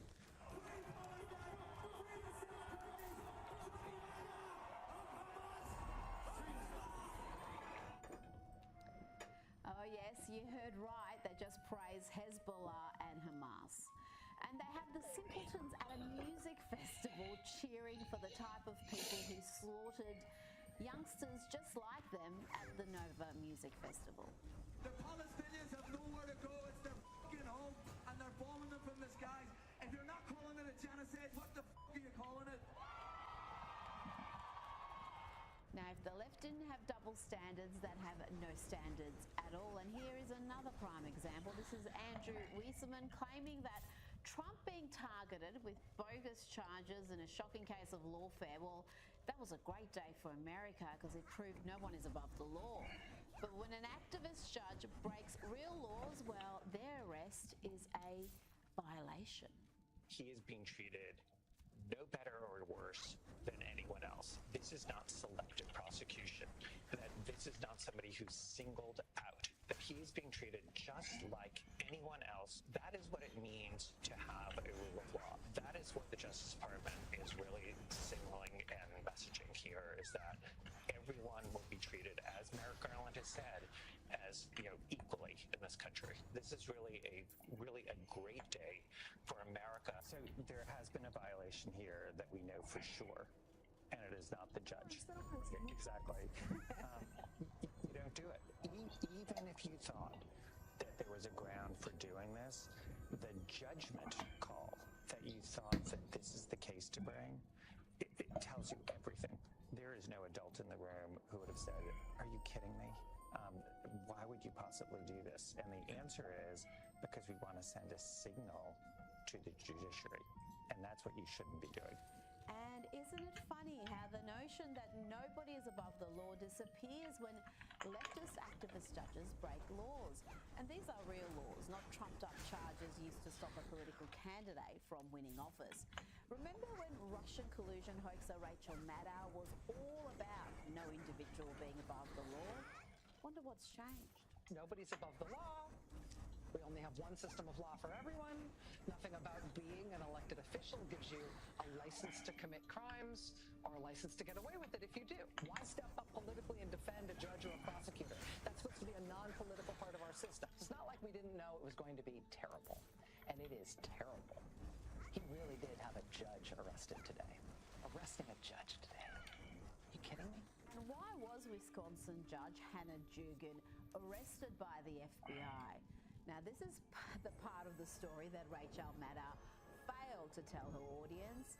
Let's hear from Attorney General Pam Bondi. This guy was in court being prosecuted by a state prosecutor for domestic violence battery. He had beat up two people, a guy and a girl, hit the guy 30 times, knocked him to the ground, choked him, beat up a woman so badly they both had to go to the hospital. And John, you know, it's so rare for victims to want to cooperate. They wanted to cooperate. They were sitting in the courtroom with the state prosecutor. The judge learns that ICE was outside to get the guy because he'd been deported in 2013, came back in our country, commits these crimes, charged with committing these crimes, victims in court. Judge finds out, she goes out in the hallway, screams at the immigration officers. She's furious, visibly shaken, upset, sends them off to talk to the chief judge. She comes back in the courtroom, you're not going to believe this, takes the defendant and the defense attorney back in her chambers, takes them out a private exit and tells them to leave, while a state prosecutor and victims of domestic violence are sitting in the courtroom. And Democrats, particularly the perpetually outraged Karens, are again obsessing about the I word, impeachment. Yes, these democracy-denying hysterics want to see the duly elected president impeached. Let's hear from this screeching banshee at a town hall imploring Democrat Senator John Ossoff to remove the president. Why are there no calls for impeachment? This is unacceptable. I will not live in an authoritative country, and neither will any of these people. You can do more. I like you, and I will vote for you if you are brave, and you do what we need. We need him impeached. We need him removed. We need him removed? Sounds a little insurrection-y to me, lady. They want him removed, they don't care what for. And listen here to Senator Ossoff's response. He gives the game away here. The Democrats don't care why either. They will try to impeach Donald Trump as soon as they have the numbers. I agree with you. But as I said at the beginning, I also have no choice but to be candid with you about the situation that we face and the tools that are at our disposal. As strongly as I agree with you, ma'am. And I regret if this is an unwelcome response, but my job is to be honest with you. The only way to achieve what you want to achieve is to have a majority in the United States House of Representatives. Well, the shrill Karen should start celebrating because some Democrats are listening to her. Here is a Democrat you've never heard of before, but he wants to be famous. Meet Congressman Sri Vandadar from the great state of Michigan. Donald Trump has already done real damage to our democracy, but defying a unanimous 9-0 Supreme Court ruling, that has to be the final straw. It's time we impeach Donald J. Trump. The court said the wrongfully deported Kilmer Garcia must be allowed to return and receive due process. Trump ignored it. Yes, he wants to impeach Donald Trump for not bringing back a gangbanger who was in the country illegally. What a winning issue for the Democrats. Yes, I'm sure Donald Trump is terrified of this latest sham impeachment plan and just as terrified of this dude. About the current issues, people are frustrated, people are angry, people are fearful about what's happening with the cuts in Washington, D.C., the tariffs, I'm sure this latest impeachment move is going to work a treat. They must really be eager for President J.D. Vance. Guys, just wait 3.5 years and you'll get it. Now, here is something so absurd that you assume it must be a work of satire. It must be. Take a look at this actress playing Anne Frank. And this one, and this one, and this one. What do all of these actors have in common? They're all white. Over the years, our world has been getting more and more diverse, but our Holocaust narratives have not been able to keep up. Until now! I've created a new musical called Slam Frank that combines hip-hop, spoken word poetry, and mucho diversity so that we can have a version of this story that is prescient and relevant to future generations. What can I say? Sadly, this musical actually exists. It's called Slam Frank, a satirical reimagining of Anne Frank's story. And it will be in theatres, folks. Fittingly, it will be at the Asylum in New York in June. Talking about asylums, let's check in with this young lass who seems to think that there's no difference between a fetus and a cyst. She's my favourite idiot of the week. Abortion is anything. If I had a cyst on my uterus, that would be considered an abortion. No, it's not! Yes, it is! No, it's not. Yes, it is. Look at, okay, anything that is involving the uterus. Well, no, in order for it to be an abortion, it must be a human life. No, anything that is involving the uterus and you have to get rid of it, it is considered abortion. Now, President Donald Trump has celebrated the 2025 Super Bowl champions at the White House with the Philadelphia Eagles in attendance. The team and the president were in great spirits. This is quite a departure from 2018 when President Trump cancelled the celebration for the Eagles after he was advised that most players were not planning to show up. Well, what a difference 7 years makes. Let me just say, fly, Eagles, fly, right? The players presented the president with his own jersey and they even got a tour of the Oval Office with the players lining up to shake the president's hand. And Trump was certainly in good spirits. He was reminiscing about the Super Bowl and even had a little dig at Taylor Swift. It was an incredible game, a little surprising, but right from the beginning of the first quarter of the big game, which I was there, I watched in person. I was there along with Taylor Swift. How did that work out? How did that one work out? I'll remind you how that worked out. One of them got massive cheers and the other one got booed.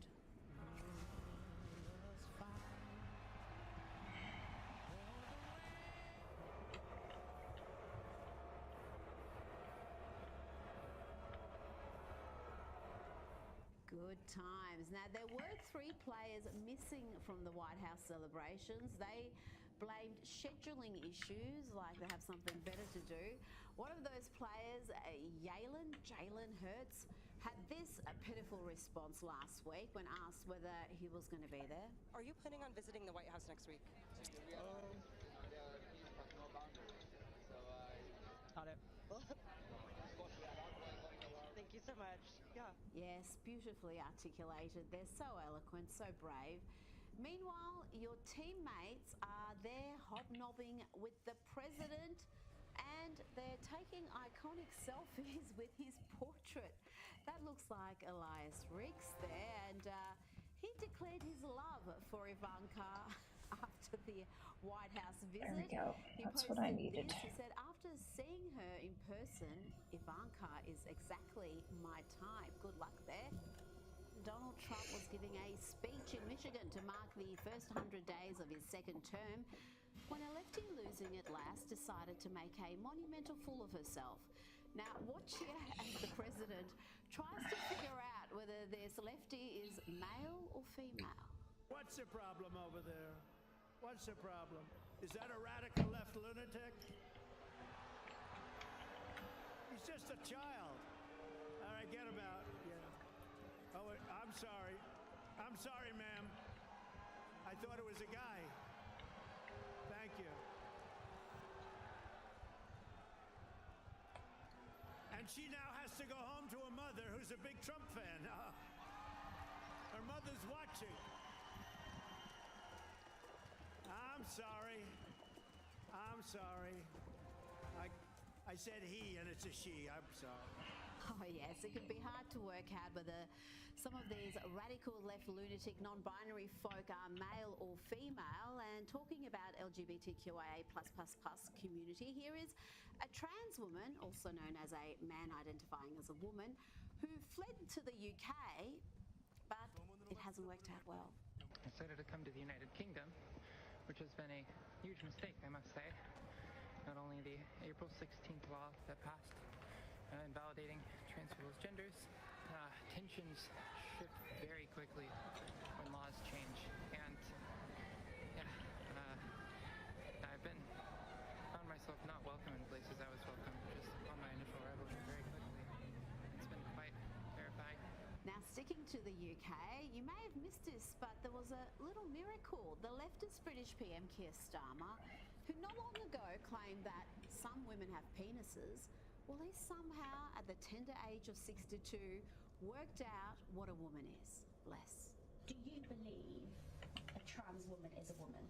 Look, I think the Supreme Court has answered that question. So you don't believe a trans woman is a woman? Look, a woman is an adult female, and the court has made that absolutely clear. I actually welcome the judgment because I think it gives real clarity. It allows those that have got to draw up guidance to be really clear about what that guidance should say. Now, I have missed historically illiterate hysteric Joyanne Reid since she was sacked by MSNBC, but thankfully she's still producing content like this where she claims voting for Republicans will lead to civilizational death. And the example she uses couldn't be more wrong. If you take that away and try to distill us just down to white folks, we'll be like Europe, an aging, slowly dying former empire. The Roman Empire didn't survive because it didn't have enough strength in its diversity. It suppressed its diversity and it died. If the U.S. wants to be the Roman Empire, keep voting the way you're voting, y'all. You know, Joy's mad fever dreams about Trump and white supremacy seem to impact her entire worldview, but you can't change history, Joy. Well before the fall of the Roman Empire, the emperor granted full Roman citizenship to all free men within the empire, changing the entire scope of citizenship to be far more inclusive. Facts are our friends. Now, let's check in with former First Lady Michelle Obama, who must be among the unhappiest women in America. She's full of self-pity. She's full of disdain for the country that gave her so much and full of fears that are frankly hysterical. In this current climate for me, it's, what's happening to immigrants. So it's not the fear for myself anymore. I drive around in a 4-car motorcade with a police escort. I'm Michelle Obama. I do still worry about my daughters in the world, even though they are somewhat recognizable. So my fears are for what I know is happening out there in streets all over the city. And now that we have leadership that is sort of indiscriminately determining who belongs and who doesn't. Indiscriminately? Really, Michelle? You have to be in the country illegally. You have to have broken the law to be in the country illegally to be a candidate for deportation. Kind of an important point, but miserable Michelle wasn't done yet. She really does seem like the unhappiest person in America, even with the 4-car motorcade. And knowing that there's so much bias and so much racism and so much ignorance that fuels those kind of choices, I worry for people of color all over this country. And I don't know that we will have the advocates to protect everybody. And that frightens me. It keeps me up at night.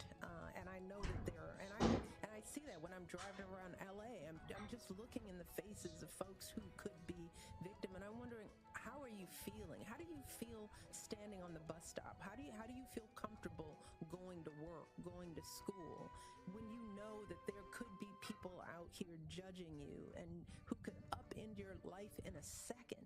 Incredible stuff. Funnily enough, Michelle wasn't too worried when her husband, the man who got the nickname Deporter-in-Chief, she wasn't too worried when he was in the White House and responsible for deporting millions.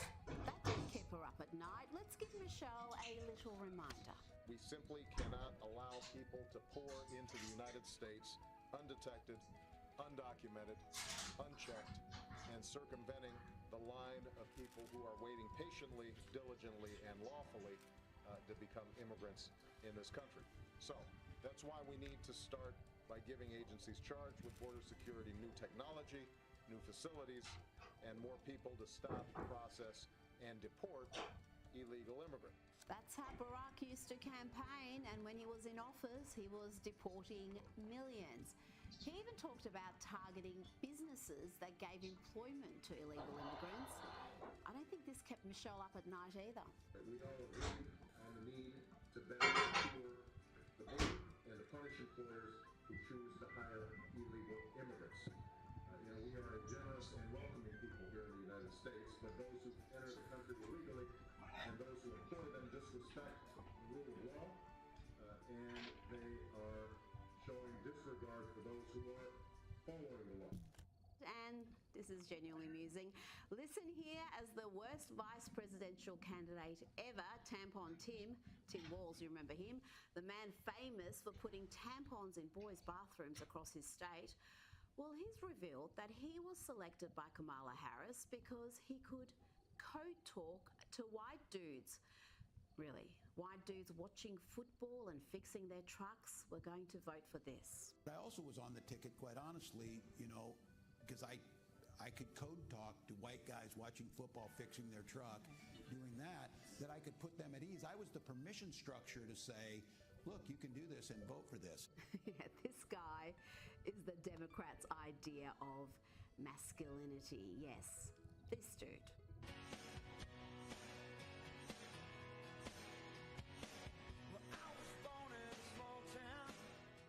Yes, that's a picture of strength and masculinity. Just look at how well he loads a gun. That's my theory, and it never fits quite right. Never fits quite right. It's not quite right. How do you give it back? Now let's check in with the latest thing to be listed as inherently racist. You'll recall that everything from the countryside to working out has been labelled a sign of white supremacy. And now you can add to that list punctuality. Yes, being on time is white supremacy. Being on time is white supremacy because what are they always on time to do? Oppress. I'm always going to be 10 to 15 minutes late because that's the correct time according to my people. Now to the corrupt corporate media. President Donald Trump sat down for an interview with ABC's Terry Moran to discuss the first 100 days of his second term. Now, for the record, Terry Moran, you may never have heard of him, is a classic lefty losing it, and he went about proving that straight away. He seems to think the billions in waste and fraud uncovered by the Department of Government Efficiency will result in no investigations or criminal referrals. Listen to how he frames this question.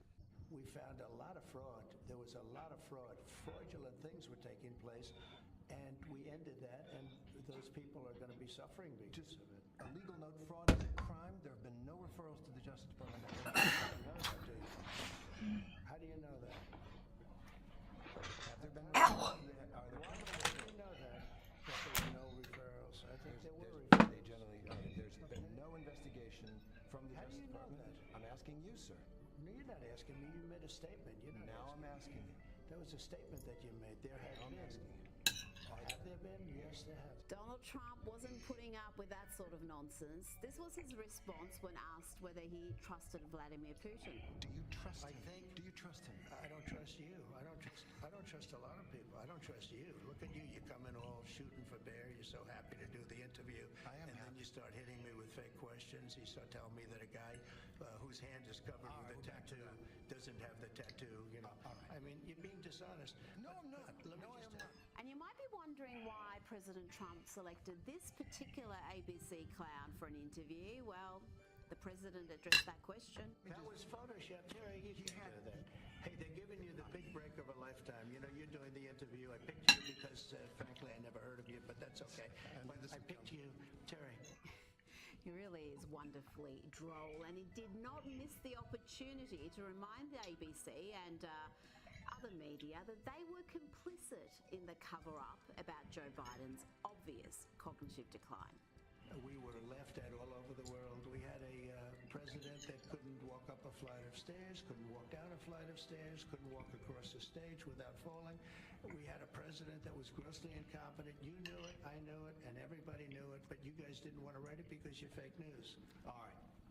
Thank you. And by the way, ABC is one of the worst. I have to be honest with you. Thank you.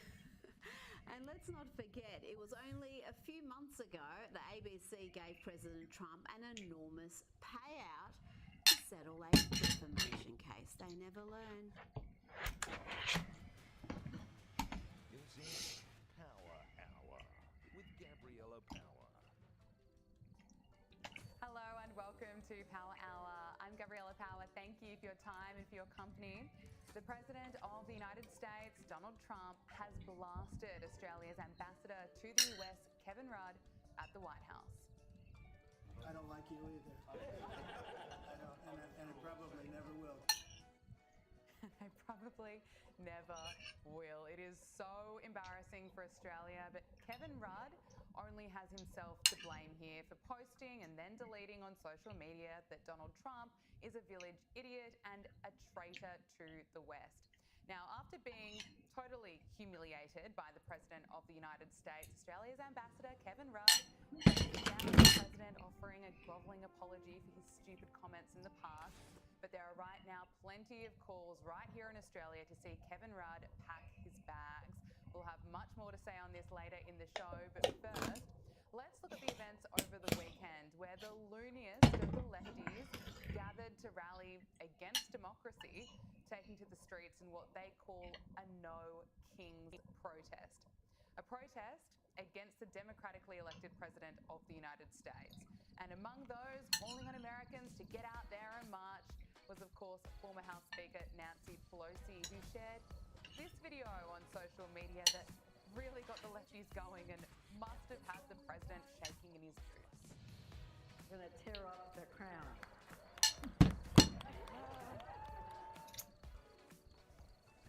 Breaking a crown and posting it to social media. Well done, Nancy Pelosi.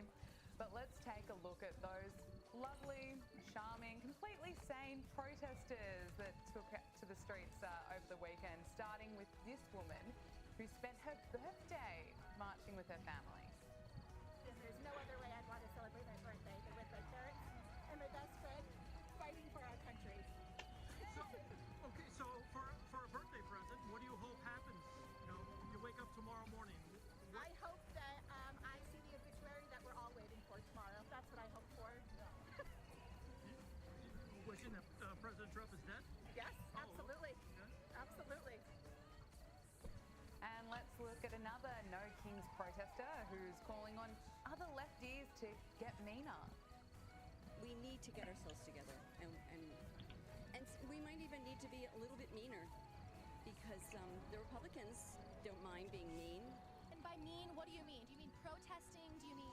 Maybe we have to, I don't know, stop being so nice. You seem like a pretty nice lady. I'm a pretty nice lady, but I can be pretty mean, too. Okay, and I have to ask this because people on the other side are going to say that they feel like the Democrat Party has been mean. Recently, with Charlie Kirk being assassinated, He's a piece of garbage. Of course we were mean. I am so tired of people saying, oh, but, you know, it's a terrible thing. No! Hitler is dead. I'm glad Hitler's dead.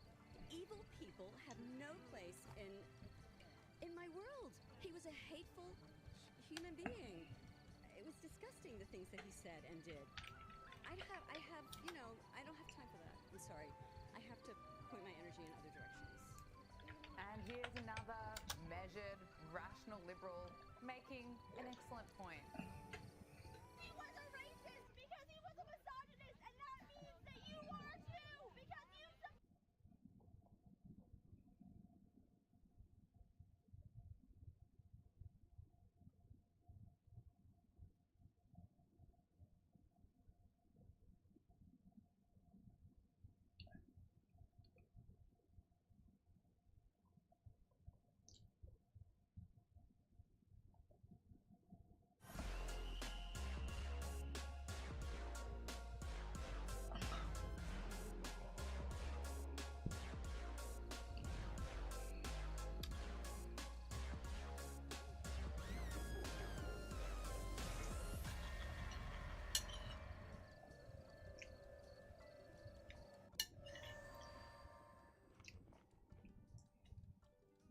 thinking about playing D&D online, here are 3 things you need to know.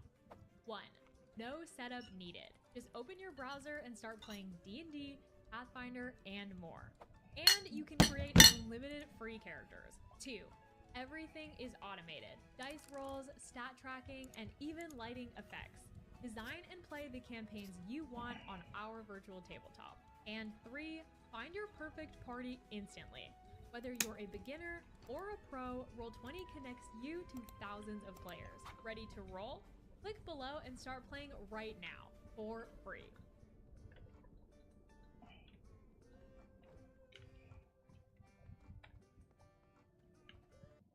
It took electricity 46 years to reach 1/4 of American homes. The internet, 7 years. ChatGPT did it in just 5 days. In 2023, more people talk to an AI than their doctor, lawyer, or therapist, and AI adoption is not slowing down. It is compounding at a staggering rate. OpenAI alone has a usage doubling rate of approximately 6 months. That's insane for a company of any size, but at their scale, that is practically unprecedented. This is once in history type stuff.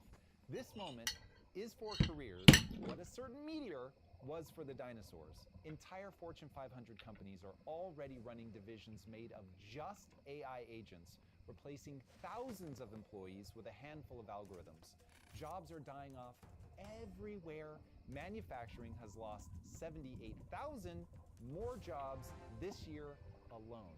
In August, pharma cut 19,000 jobs, finance cut 18,000, and that was just in 1 month. Big Oil, the backbone of the 20th century prosperity, is planning 25% workforce cuts by 2026. It's not like AI is just nibbling at the edges. Many companies report chatbots can already handle roughly 80% of frontline customer support queries. That will inevitably carry over into law, accounting, trucking, and even things like journalism. Goldman Sachs projects 300 million jobs worldwide will vanish to automation by 2030. That's more than the entire US population. This is a turning point in human history that will be a crisis for many, but an opportunity for some. And I've laid out all of it in 4 parts, including a playbook for exactly what to do. And do not skip part 3, as that is your detailed list for future-proofing your career. All right, let's get right into what's going on and how to position yourself to win. Welcome to part 1. What exactly makes a job safe or doomed? In 2023, PricewaterhouseCoopers found that nearly 40% of all US jobs involve tasks that can already be automated by AI, and that was just 2 years ago. Imagine what that number is today. Harvey AI, a legal AI tool, is already being used by 50 of the world's largest firms to handle contract review and legal research. QuickBooks essentially put junior accountants out of work by delivering an AI bookkeeper that automatically categorizes expenses. And Salesforce's Einstein GPT is automating project management dashboards across most of the Fortune 500, cutting layers of middle management. Here is the brutal truth. No matter how much time you spent studying, training, or outright doing the job, whether your current career will exist on the other side of the AI revolution or not has nothing to do with how hard you work to gain your skills. It comes down to one simple test. Can AI or a robot do your job faster, cheaper, and better than you? If the answer is yes, just as electricity put lamplighters out of work, your job is going to go away. Before we get into the specifics of which jobs will last and which will fail, let's look at the underlying facts of what makes certain jobs vulnerable and others resilient. There is an underlying pattern, and once you understand it, you'll be better positioned to react quickly to the inevitable surprises that are going to happen.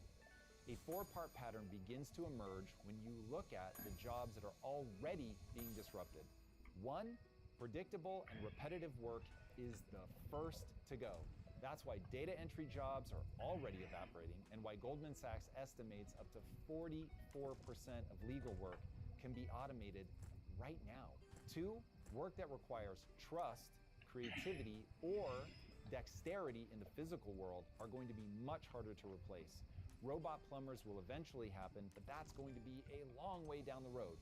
Between the need for trust and the requisite dexterity for the job, that one is going to be much harder to produce at scale. You're looking at similar timelines for jobs that require deep empathy and true human connection. So things like therapists and daycare workers will have a much longer timeline than something like an accountant. It is inevitable that AI and robotics will augment their education and safety capabilities, but outright replacement is unlikely to happen quickly.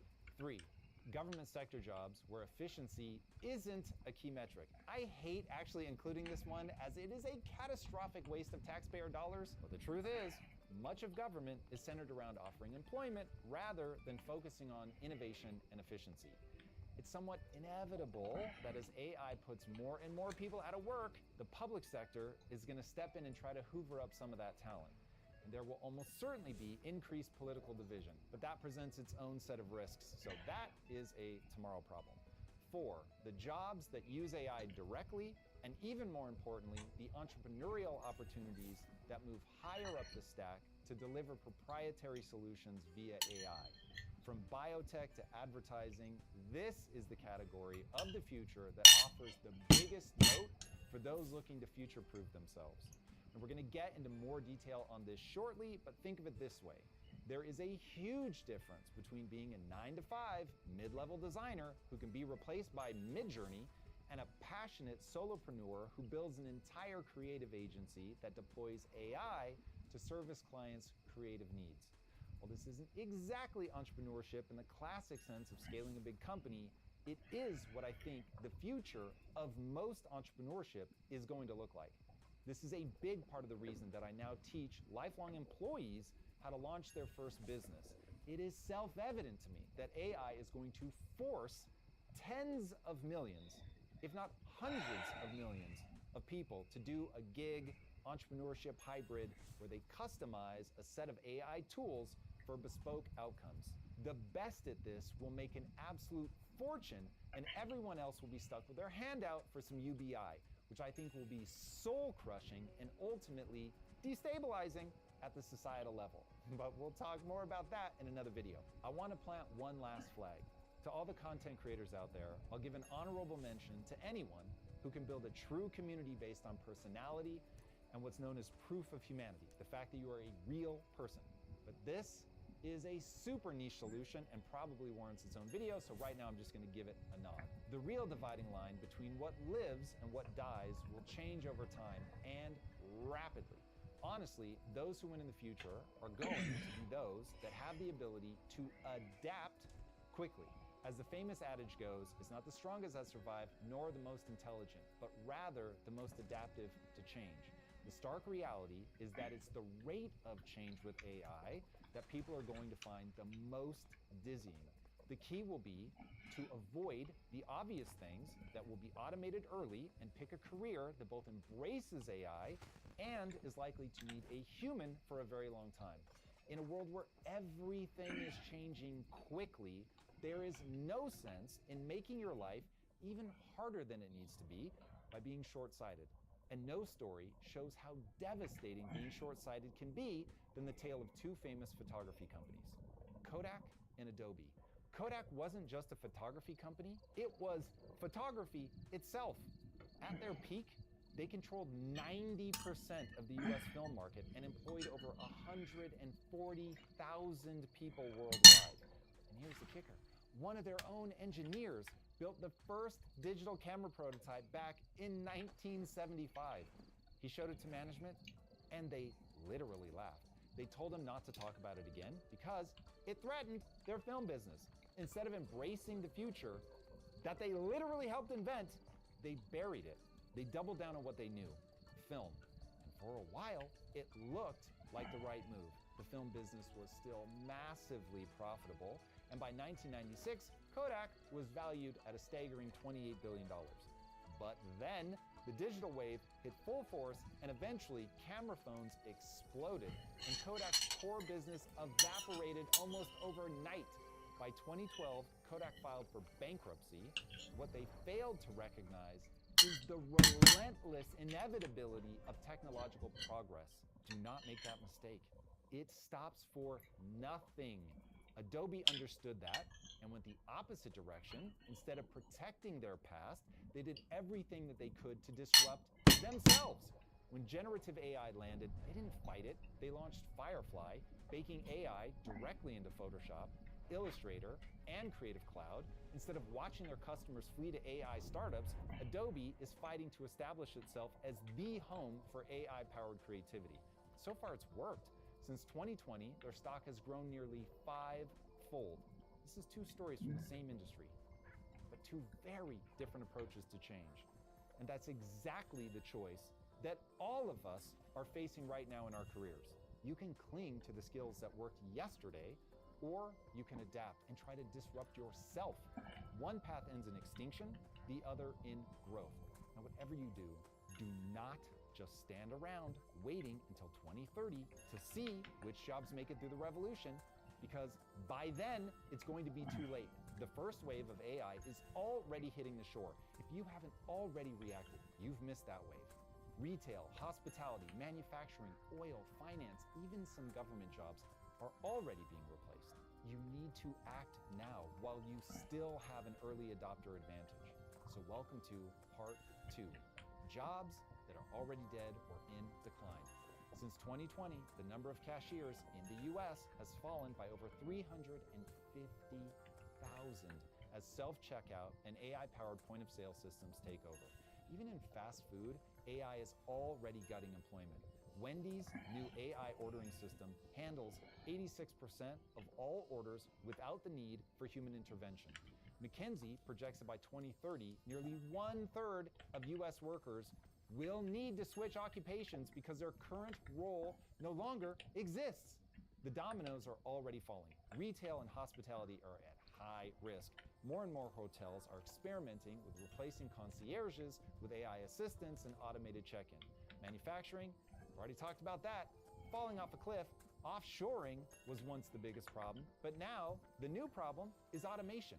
Dock workers and the like are actively trying to stop it with strikes and moronic demands, but the reality is that what can be automated will be automated. High-paying, white-collar jobs, once thought untouchable, are proving to be on the chopping block with everything else. Oil and resource extraction is already seeing a decline. Chevron and BP are planning 25% workforce cuts by 2026. While energy as a sector has a massive future that we're going to talk about, it will look different than the past. The common denominator across all of these industries that are at risk is very simple. They run on patterns. And AI, at its core, is a hyper-sophisticated pattern recognition machine.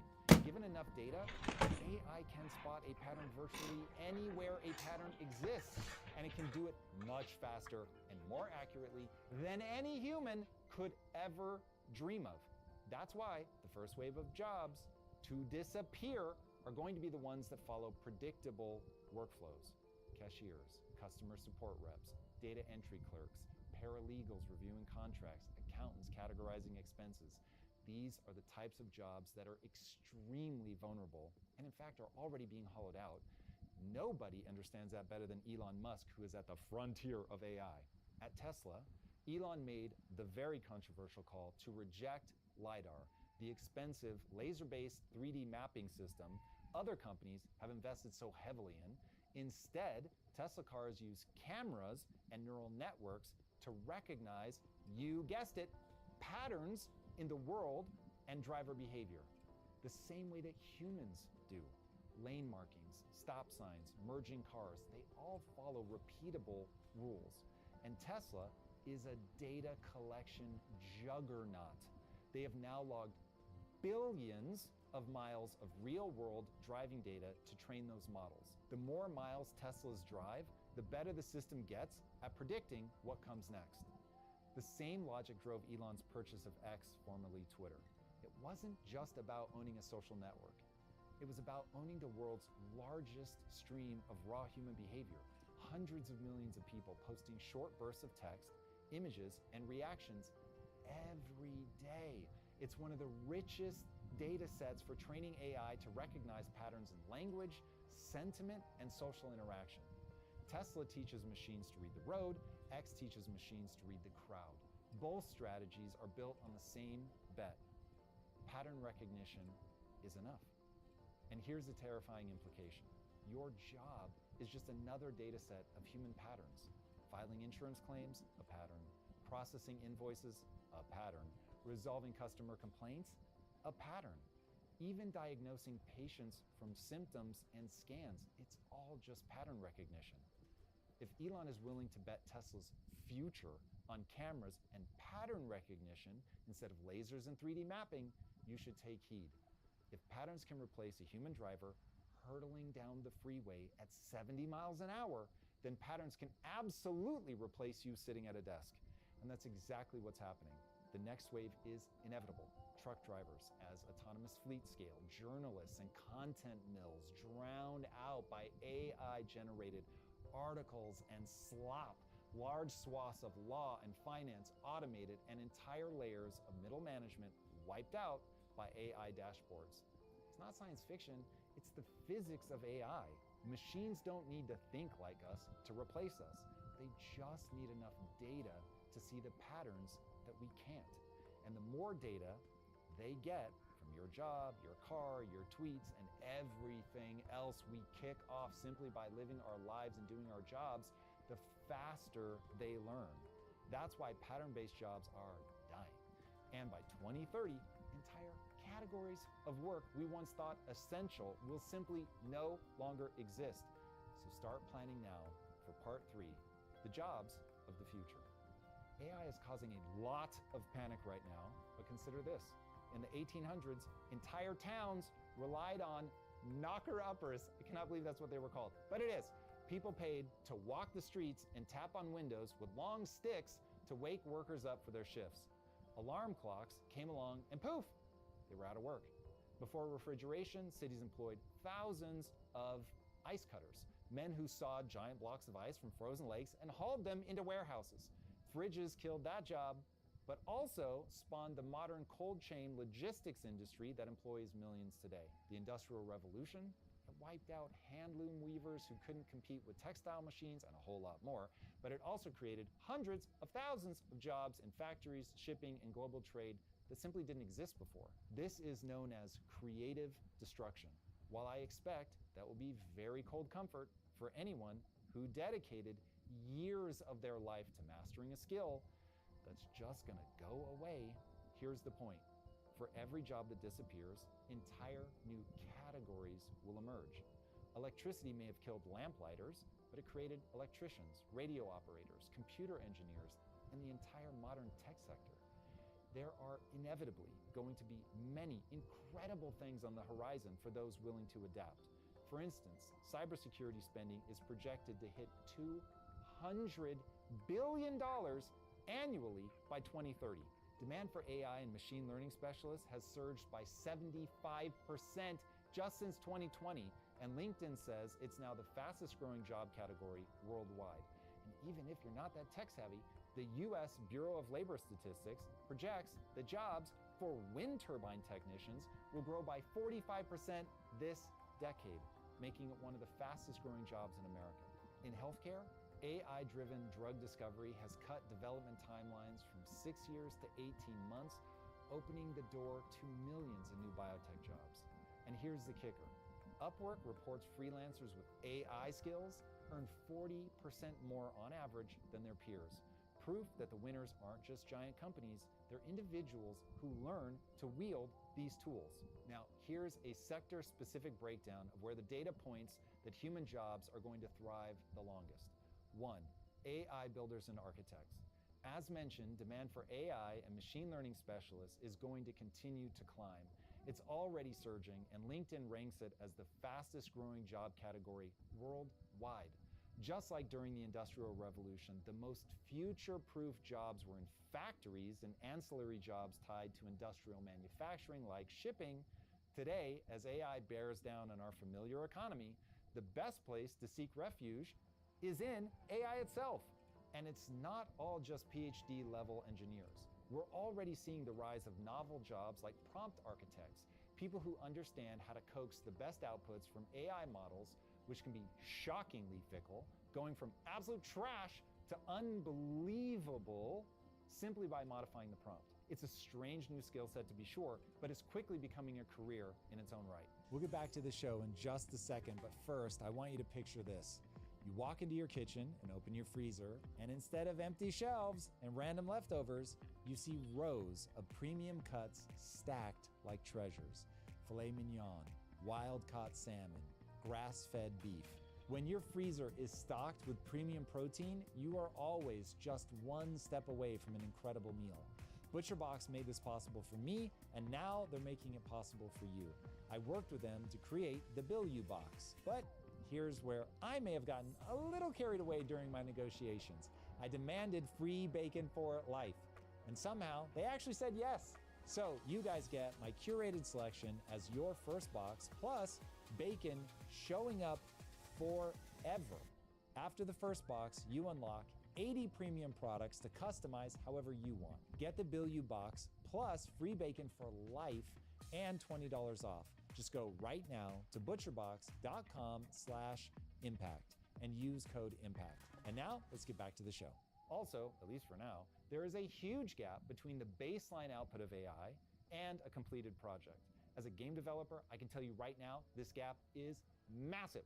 So while AI has sped us up dramatically and lowered our costs dramatically, we still need humans to move game assets through the pipeline, as right now, there's no one solution to rule them all.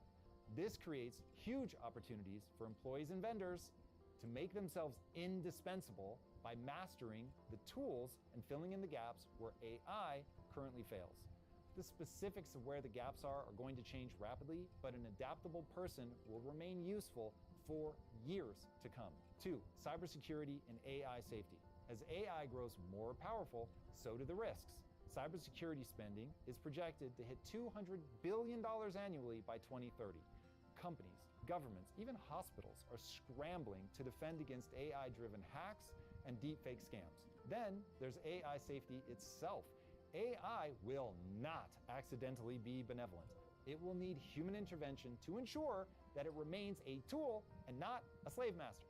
There will be huge demand for people who can figure out how to align, regulate, and safeguard these systems now and into the future as the landscape evolves. 3, energy, clean energy, and climate tech. Not every future-proof job is digital. As mentioned earlier, jobs like wind turbine technician are already growing rapidly. Also, if China is any indication, solar energy is going to be a ginormous sector that will account for a massive amount of our energy production in future years. From design, installation, distribution, and maintenance, this will likely become a huge sector in its own right. And while I don't expect nuclear to grow as much as solar, that too will almost certainly be a part of not only meeting the energy demands of AI itself, but meeting green standards without blowing out the cost of living. AI is already being used to optimize energy grids, predict equipment failures, and even design better batteries. The energy sector is going to continue to boom, and given the global obsession with climate and the central role that energy in general is going to play in building the world of abundance that everyone is counting on AI for, this is an industry that one would do well to consider. 4, healthcare and biotech innovators. Most people want to live forever, or at least live a long and healthy life. And as they say, a healthy man has many dreams, but a sick man has but one. Healthcare has been absolutely gagging for the kind of massive data set pattern recognition that is only now possible with AI. And as such, AI will, for sure, lead the way on healthcare advancements. There will be copious amounts of money flowing into the sector in the hopes of mapping how the human body actually works and discovering new drugs and breakthrough cures. And so far, AI isn't so much replacing doctors and researchers as it is arming them with superpowers. For instance, AI and robotics is allowing doctors to perform surgeries remotely over the internet. Now, it is obviously early days, but this is an area ripe for the creation of a slew of currently unimaginable new jobs. 5, entrepreneurs and solopreneurs who leverage AI. Here's where the biggest hidden opportunity lies. You don't need to be a Fortune 500 CEO to win. Individuals who learn to wield AI as leverage are already outpacing entire teams. Some one-person businesses are now able to deliver what used to take agencies of 10 or 20 people. The future isn't just about working for AI-powered companies. It's about using AI yourself to build on your own. Whether that's a design studio, a niche SaaS app, an e-commerce store, or even a YouTube channel, the barrier to entry has collapsed. The leverage that AI gives is unprecedented. To round this all out and be a little more exhaustive, here are some additional categories that are likely to thrive in a fully AI-enabled world, where humans oversee, augment, or provide irreplaceable elements like empathy, judgment, and physicality. According to the World Economic Forum's Future of Jobs report in 2025, PwC's 2025 Global AI Jobs Barometer, Microsoft's Occupational AI Impact Study, McKinsey's analysis, and U.S. Career Institute's list of AI-proof jobs, in addition to the things I've already mentioned, the categories that are likely to remain viable in the face of AI are skilled trades and maintenance, so think electricians, mechanics, construction workers, things that require physical dexterity and on-site problem solving. Things where humans are likely to desire connection with another human, so think mental health and social services, counselors, social workers. Roles like that are already showing signs of 27% growth. AI can handle the admin for sure, but so far, the human connection leaves people wanting. This may change over time as people grow more accustomed to dealing with and trusting AI, but odds are that proof of humanity is going to remain desirable for a long time here, especially for jobs that interface with people that grew up before AI. Robotics and engineering will also be resilient, as will agricultural equipment operators, designing and maintaining AI hardware, and you can expect a boom in farming and green tech. And while not exactly a high-powered career, the creative and performing arts are likely to do well given the odds that proof of humanity will likely be valued. Choreographers, artists, performers, storytellers are all likely to hold on to at least niche appeal. Despite a high probability that mid and low-tier creativity is going to get crowded out by AI creations and outright slop, top-tier creators will continue to thrive given that some subset of people are going to reject AI creations outright and prefer instead proof of humanity. So while millions of jobs are going away, millions more are going to be born. And the key commonality, these categories are sectors like energy where the mere use of AI will require massive expansion of the sector itself, or where a human obsession is met, like longevity or green energy, or where there is human-AI symbiosis. For instance, where AI handles the patterns, but humans remain to provide the oversight and creativity. The combination that, according to PricewaterhouseCoopers, has led to an average of 3x revenue growth in AI-exposed sectors and a 56% wage premium for skilled workers. All right. Now that we've got a detailed map of where the job landscape is headed as AI takes over the world, let's put it all together into a playbook of how to move forward well. So welcome to Part 4, the playbook for winning in the age of AI. 200 years ago, over 70% of Americans worked in agriculture. Today, it's less than 2%. Entirely new industries absorbed everybody else. In the 1990s, there were 0 web developers. Today, there are over 23 million worldwide. Since 2000, smartphone adoptions has created an app economy worth over $6 trillion.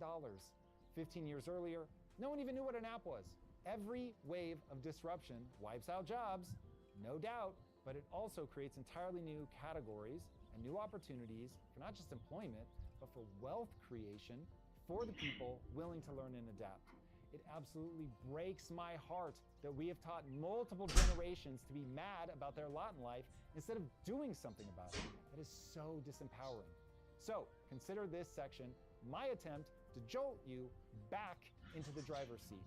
I'm not saying that you shouldn't be mad as hell about the state of the economy.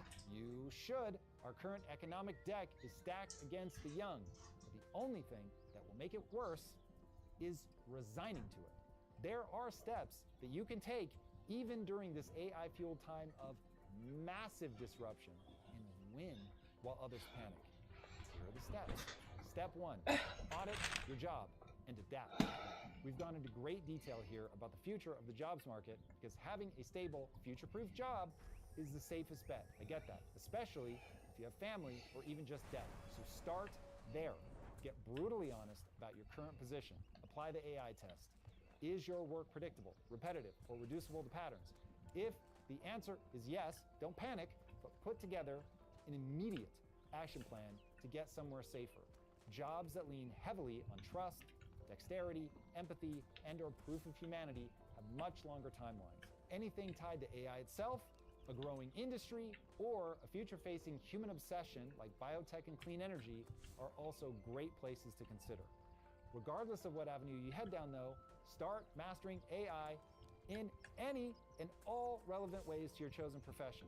The key is to move early because waiting until the layoff notice hits is like waiting to buy flood insurance after the hurricane has already hit. Step 2, build a path to wealth. Build a path to wealth. Once your basic needs are met with a job, it is time to focus on building wealth. Jobs are always going to be volatile. Learn to control your destiny through the following 3 pillars. Pillar 1, become a builder.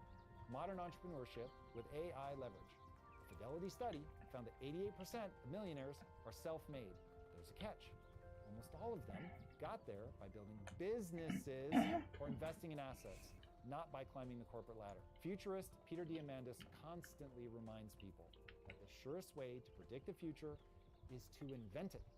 The same is true with jobs. The surest way to ensure you always have a job is to create it through entrepreneurship. Now look, I know not everybody is made for this route, but I believe AI will make the rate of change so extreme that many will be forced to create their own jobs just to stay gainfully employed. Remember, no one's coming to save you. And wealth has historically been built by creating businesses. Rockefeller, Carnegie, Musk, Jobs, Bezos, all of them got rich by building. If you have the stomach for it, prepare now. The leverage that AI gives you is insane. Just look at AI native startups like Jasper or Synesthesia, scaling to over $100 million in annual recurring revenue in just 2 to 3 years. Or the 20-something-year-old who raised $25 million for his AI startup. If you just can't bear to build something on your own, then try Pillar 2, a side hustle for cash flow resilience. Being an entrepreneur can be overwhelming. Trust me, I know that fact intimately. But in the AI age, a side hustle takes less time and can pay off more than ever. At least right now, in this window where most people still aren't taking AI seriously enough, you have an opportunity to get first mover advantage. Freelancers today have the opportunity to use AI to outproduce entire teams working without it. YouTube creators are also scaling their content output with AI workflows, hitting audiences at a speed the old guard just cannot match. And whether you do pillars 1 and 2 or have a reaction to them that's so severe you sit them both out, there is absolutely no excuse for not doing pillar 3. Pillar 3 is where I get tyrannical because it is lunacy to not do it. It is literal financial suicide to not do pillar 3. Here it is. Pillar 3, own assets. Over the last 200 years, U.S. stocks have returned an average of 6.5% per year above inflation. No job can match that kind of compounding. Einstein is often quoted as saying, compound interest is the 8th wonder of the world. He who understands it earns it. He who doesn't pays it. Whether he actually said it or not is moot. It's a true statement. And if you don't own assets, the government will steal your purchasing power through inflation. I've covered this topic extensively, so click here if you want a full video just on this principle. Now, as a quick primer, you don't have to get fancy. Simply consistently investing in the S&P 500 for a couple of decades has allowed millions of people to turn relatively small amounts of money into life-changing wealth. You don't have to invest a lot, but you do have to invest consistently and for the long term. Otherwise, every single day, your money is becoming worth less and less. In the AI age, this doesn't change. If anything, it becomes more critical because in times of great uncertainty, ownership remains the surest thing. Governments will continue to deficit spend and print money, And as long as that's the case, you absolutely must own assets to escape the damage of inflation. All right, in conclusion, it's time to pick a side: extinction or evolution. AI is not a fad. It is already changing our world faster than anything that's come before, by orders of magnitude. And it's only going to get faster. Change will truly be the only constant. It will do you no good to lament over the death of the old world.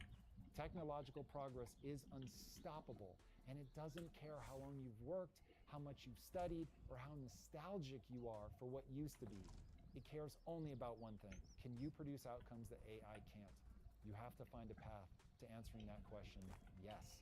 Even if in the final analysis that becomes impossible, it's not impossible today. Therefore, anyone who quits out of fear will get devoured by those more resilient and adaptable than the people who stand still. Long before.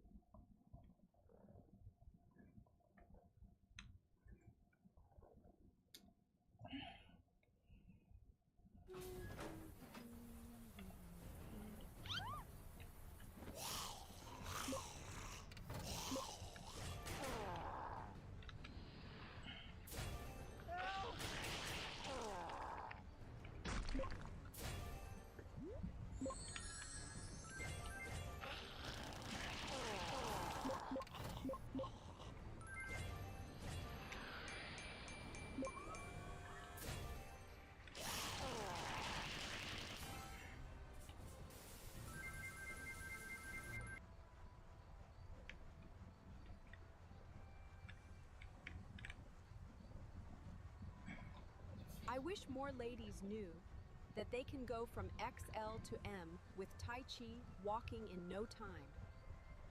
What happens if my mom starts Tai Chi walking tomorrow? Yeah, how old is your mother? She is 56. Oh, perfect. By the end of October, you won't even recognize her. But what if she hasn't worked out in years?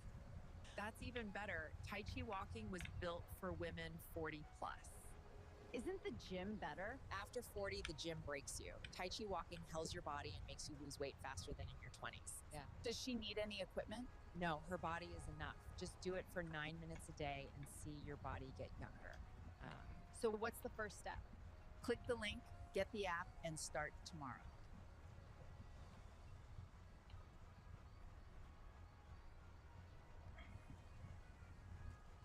You're about to hear something most people aren't ready for, because what's unfolding right now is bigger than any of us imagined.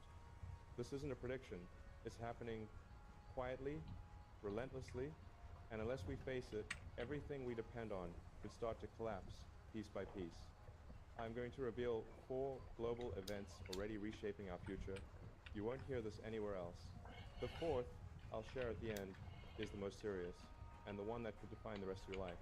But every moment between now and then matters. Because if you miss a single part of what I'm about to tell you, you'll miss the full picture and the truth behind what's coming. So don't skip a second, don't scroll, don't pause. Every word connects to the next. Stay with me till the end. Before I share the first event happening right now, I want you to tell me where you're listening from right now. Which city? Drop it in the comments below. You might already be feeling the heat of what I'm about to say, and sharing this will help others see it too.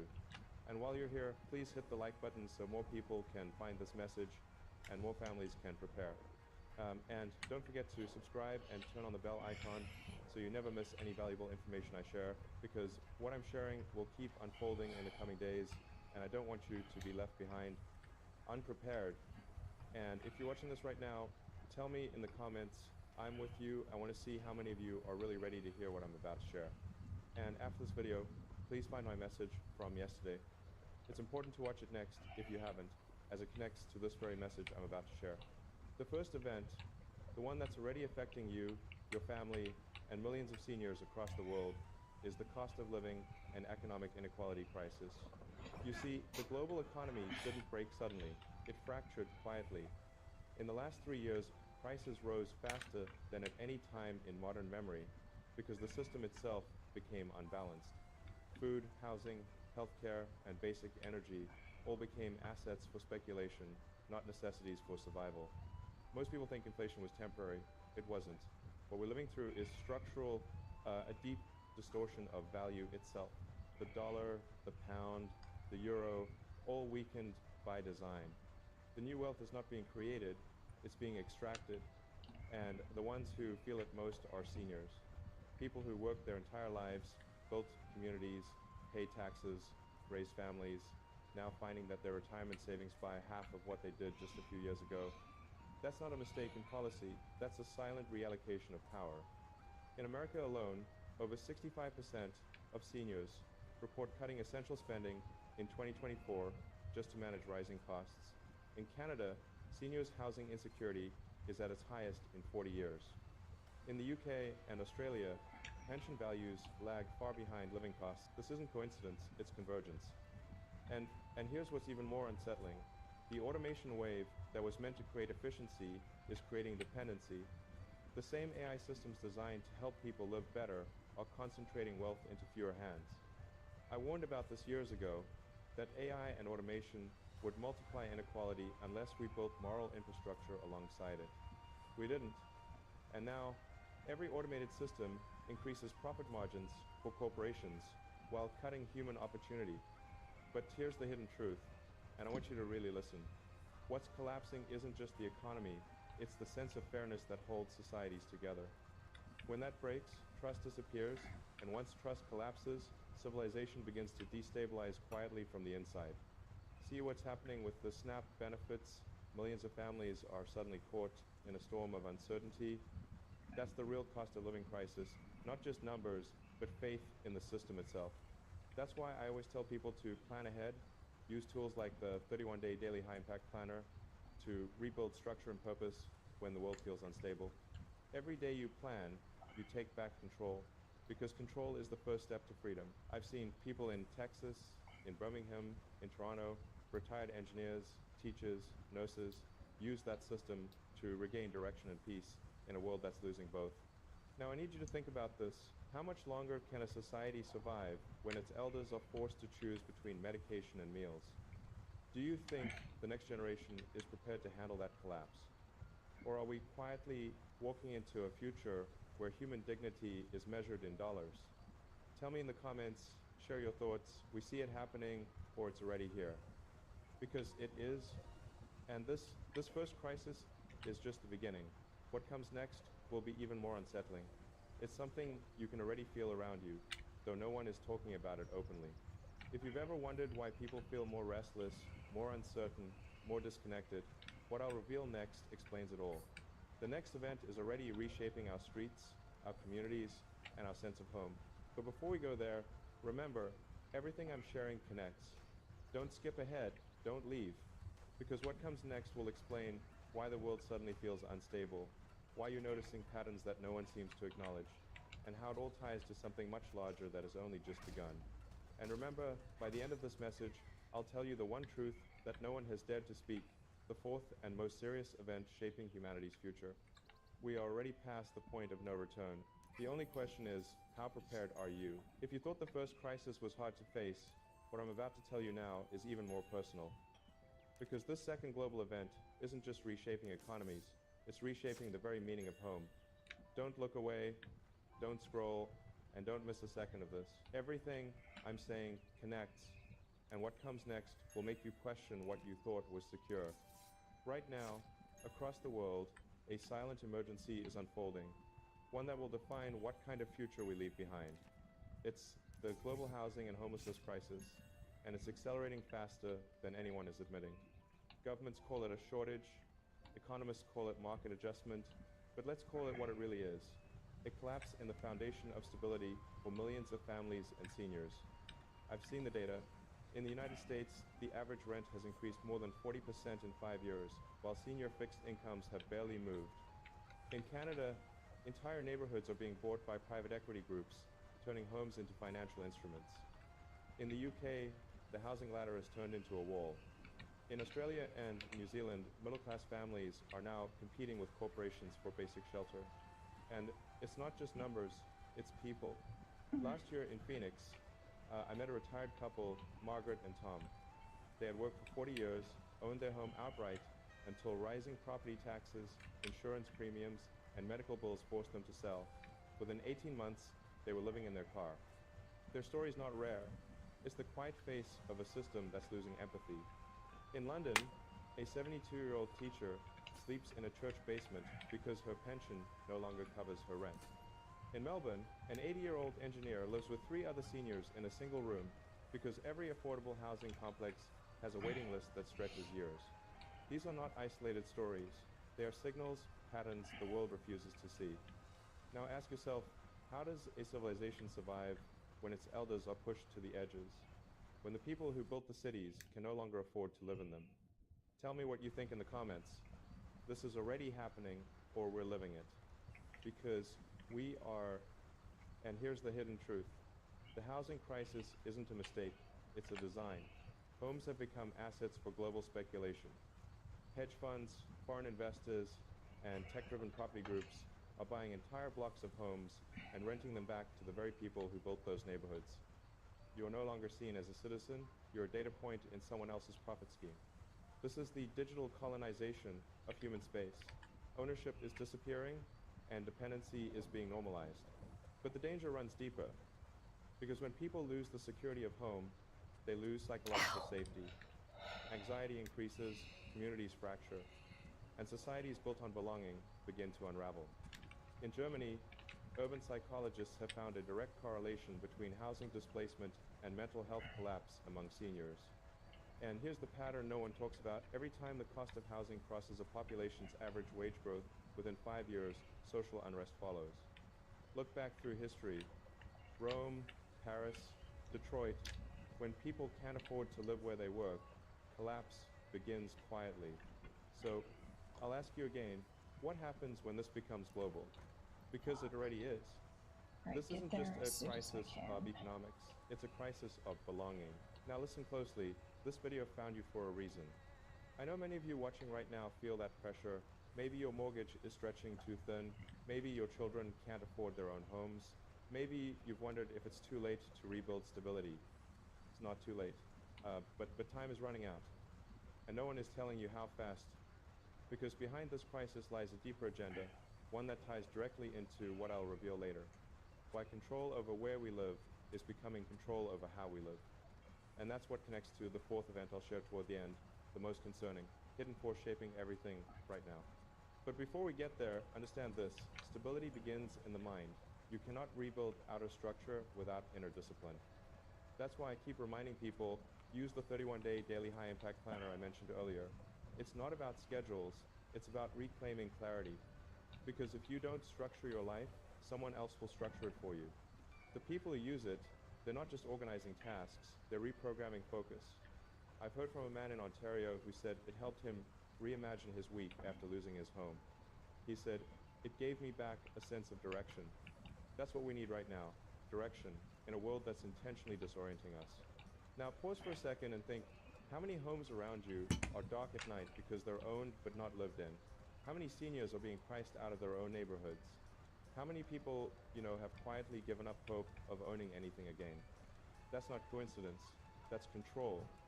And this control, this quiet redirection of ownership connects directly to what I'll tell you soon. Because the housing crisis isn't just reshaping where people live, it's preparing the stage for something far more profound. We're moving toward a world where home is subscription-based, where privacy is data-owned, and where belonging becomes a service you pay for monthly.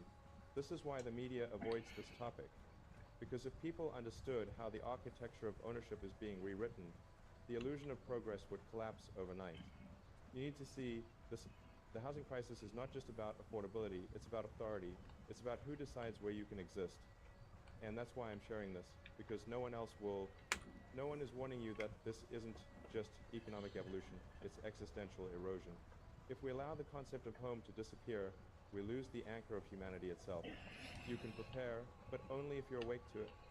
Stay with me, because everything I've shared so far, from the cost of living collapse to this housing unraveling, is building toward the moment I reveal the 4th event. That one is the real turning point, the one no one is ready for, the one that's already unfolding, and could redefine freedom itself. Don't miss it, don't skip, and don't turn away, because what's coming next explains why the world feels like it's quietly shifting beneath your feet. And when I tell you what's behind it, you'll understand why time to prayer is almost gone. Something far more serious than inflation or housing collapse is unfolding quietly right beneath our eyes. It's not about money anymore.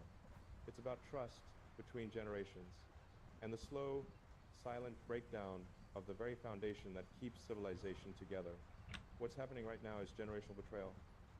The third event, and if you think this doesn't affect you, you're wrong. It's already shaping every nation, every policy, every home. It's dividing families, destroying hope, and eroding the future that millions once believed was guaranteed.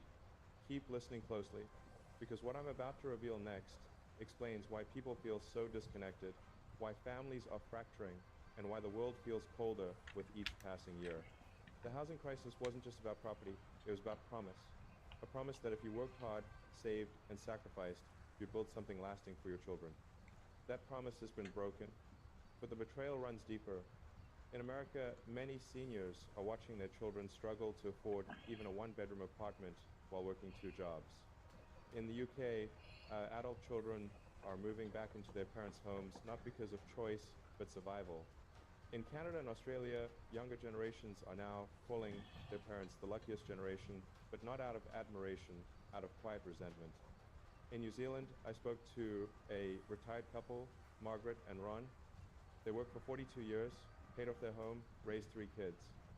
Today, their youngest son still lives in their basement at 34, unable to buy or rent independently despite working full-time. We did everything right, Ron told me, but somewhere along the line, the ladder we climbed disappeared. That's not just an economic problem, that's a moral fracture. Because here's the truth.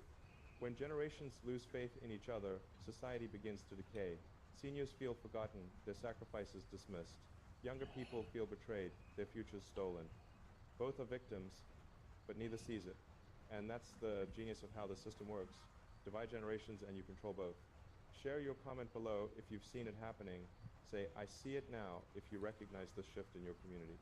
Across Germany and the Netherlands, families that once gathered weekly now communicate through screens, and even those connections are fading.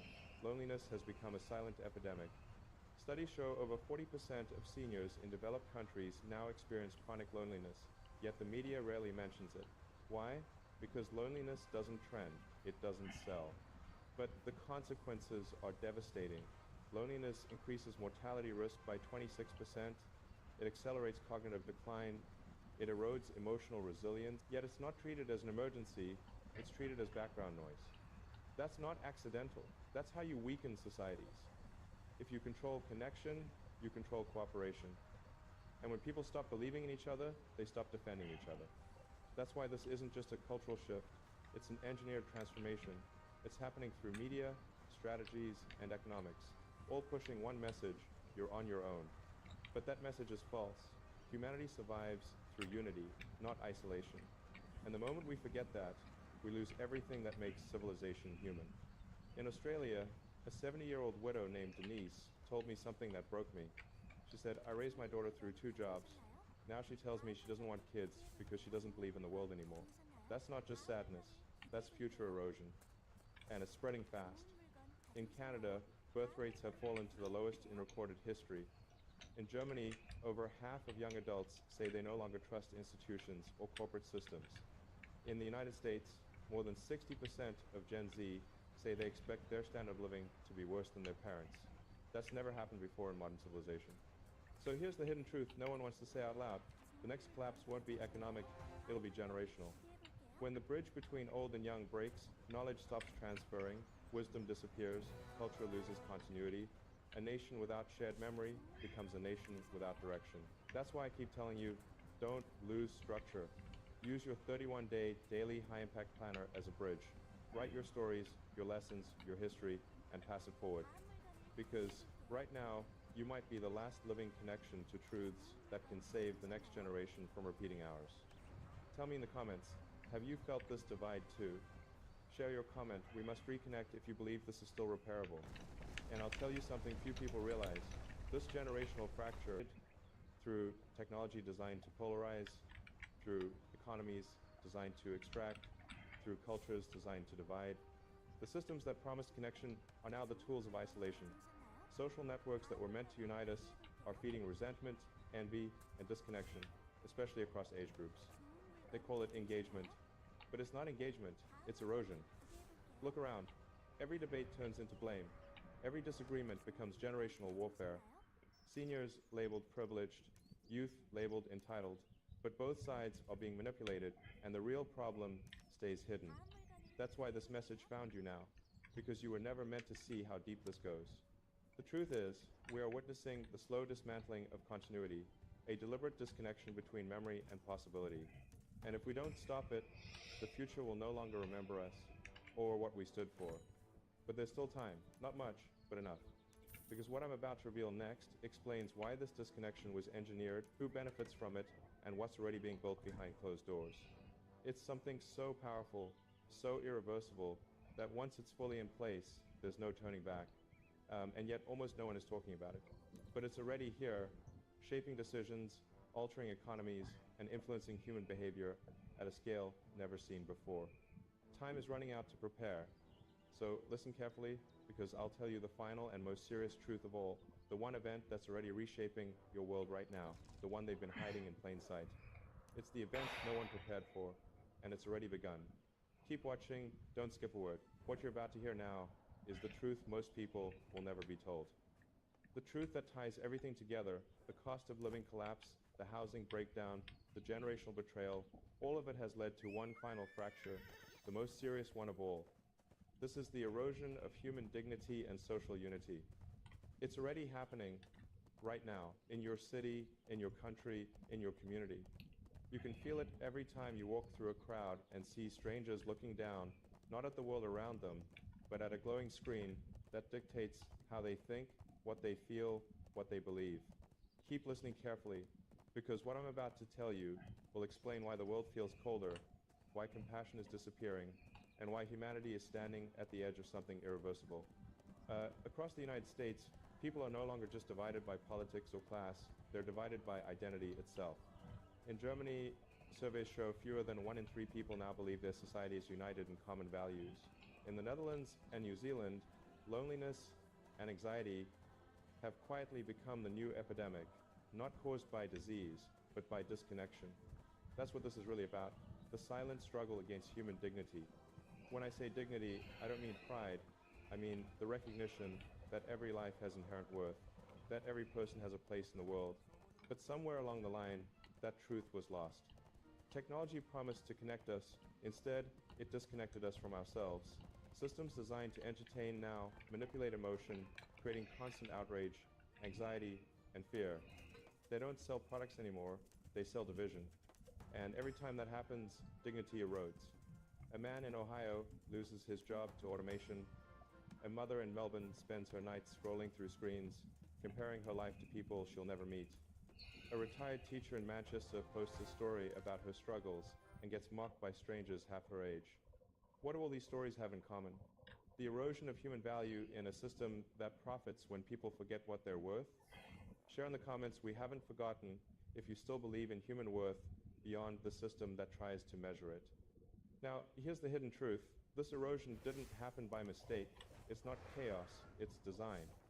Because when you break people's sense of dignity, they become easier to control. When you make them feel powerless, they stop resisting. When you convince them that humanity is obsolete, they'll accept anything, even systems that remove their freedom. That's why you see rising acceptance of surveillance, censorship, and conformity. People think it's convenience. It's not. It's control. And no one is warning you about it because the same institutions that profit from chaos are the ones managing the narrative. But you can still break free from it if you understand how it works. The erosion begins small. Fewer face-to-face conversations, fewer community gatherings, fewer shared truths. Then it accelerates. People stop helping each other, stop listening, stop caring. And then the final stage, apathy. A global numbness. Look around. Can you feel it? People no longer react to injustice. They scroll past it. A headline about human suffering gets the same emotional weight as a cat video. That's not evolution, that's desensitization. But here's what no one is telling you. If dignity ends, civilization goes with it. Because what keeps humanity alive isn't technology or politics, it's empathy. The moment empathy disappears, the entire moral architecture collapses. In Toronto, a senior named Elaine told me she hadn't spoken to her neighbors in 3 years. Everyone's too busy, she said. They just wave at their phones. In California, elderly veterans sleep on the streets just blocks from billion-dollar tech campuses. Do you see the pattern? It's not about resources, it's about recognition. The wealth of the world has never been greater, yet compassion has never been smaller. That's how you know dignity is under attack. And this is why I had to share this message with you personally, because this isn't a distant threat, it's already reshaping your present. If you're still listening, it means you're not numb yet. It means you still feel the pull of truth, that quiet voice reminding you something about this world feels deeply wrong. You're right, it does. That's why I talk about the 31-day daily high-impact planner, not just for focus or structure, but as a daily act of reclaiming dignity. When you wake up and decide what matters to you, not what the system tells you to care about, you reclaim your humanity one decision at a time. Tell me in the comments, have you noticed the disconnection around you? Write, I choose awareness if you're ready to rebuild what's being lost. And here's the truth they will never admit. This erosion is being masked by noise, constant entertainment, constant outrage, all to distract you from what's really disappearing, human unity. Because unity is dangerous to those who profit from chaos. When people remember they belong to something larger, they become impossible to control. So ask yourself, when was the last time you felt truly seen, truly heard, truly connected? When was the last time you reached out to someone not through a comment, but a conversation? If you can't remember, it's not your fault, it's the system's design. But that's why this message found you, because the time to prepare isn't later, it's now. If we lose human dignity completely, the next stage won't just be isolation, it'll be replacement. Systems deciding who matters and who doesn't. And when that happens, nothing will bring back what we lost. Time is running out to remember what it means to be human. Share your thoughts below. Have you seen this erosion in your city, your family, your own heart? Share your comment. We still have time if you believe we can still turn this around. Because we can, but only if we act now, together. If you haven't heard the earlier messages in this series, go back and watch them. They connect everything that's happening now. The truth only becomes clear when you see it whole. And don't miss what's coming next, because what I'll share soon is the continuation of this revelation, the next chapter of what's unfolding across the world. So hit the like button so more people hear this truth before it's too late. Subscribe, turn on notifications, because no one else will tell you this, and every second matters. This isn't just information, it's a warning.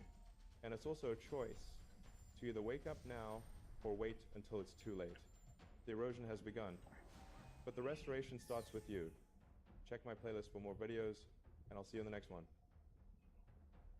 You have nothing to say? Abigail, what if he said it about your 3 children? Is that when you would say he should get out of the race, Abigail? You're running to be governor.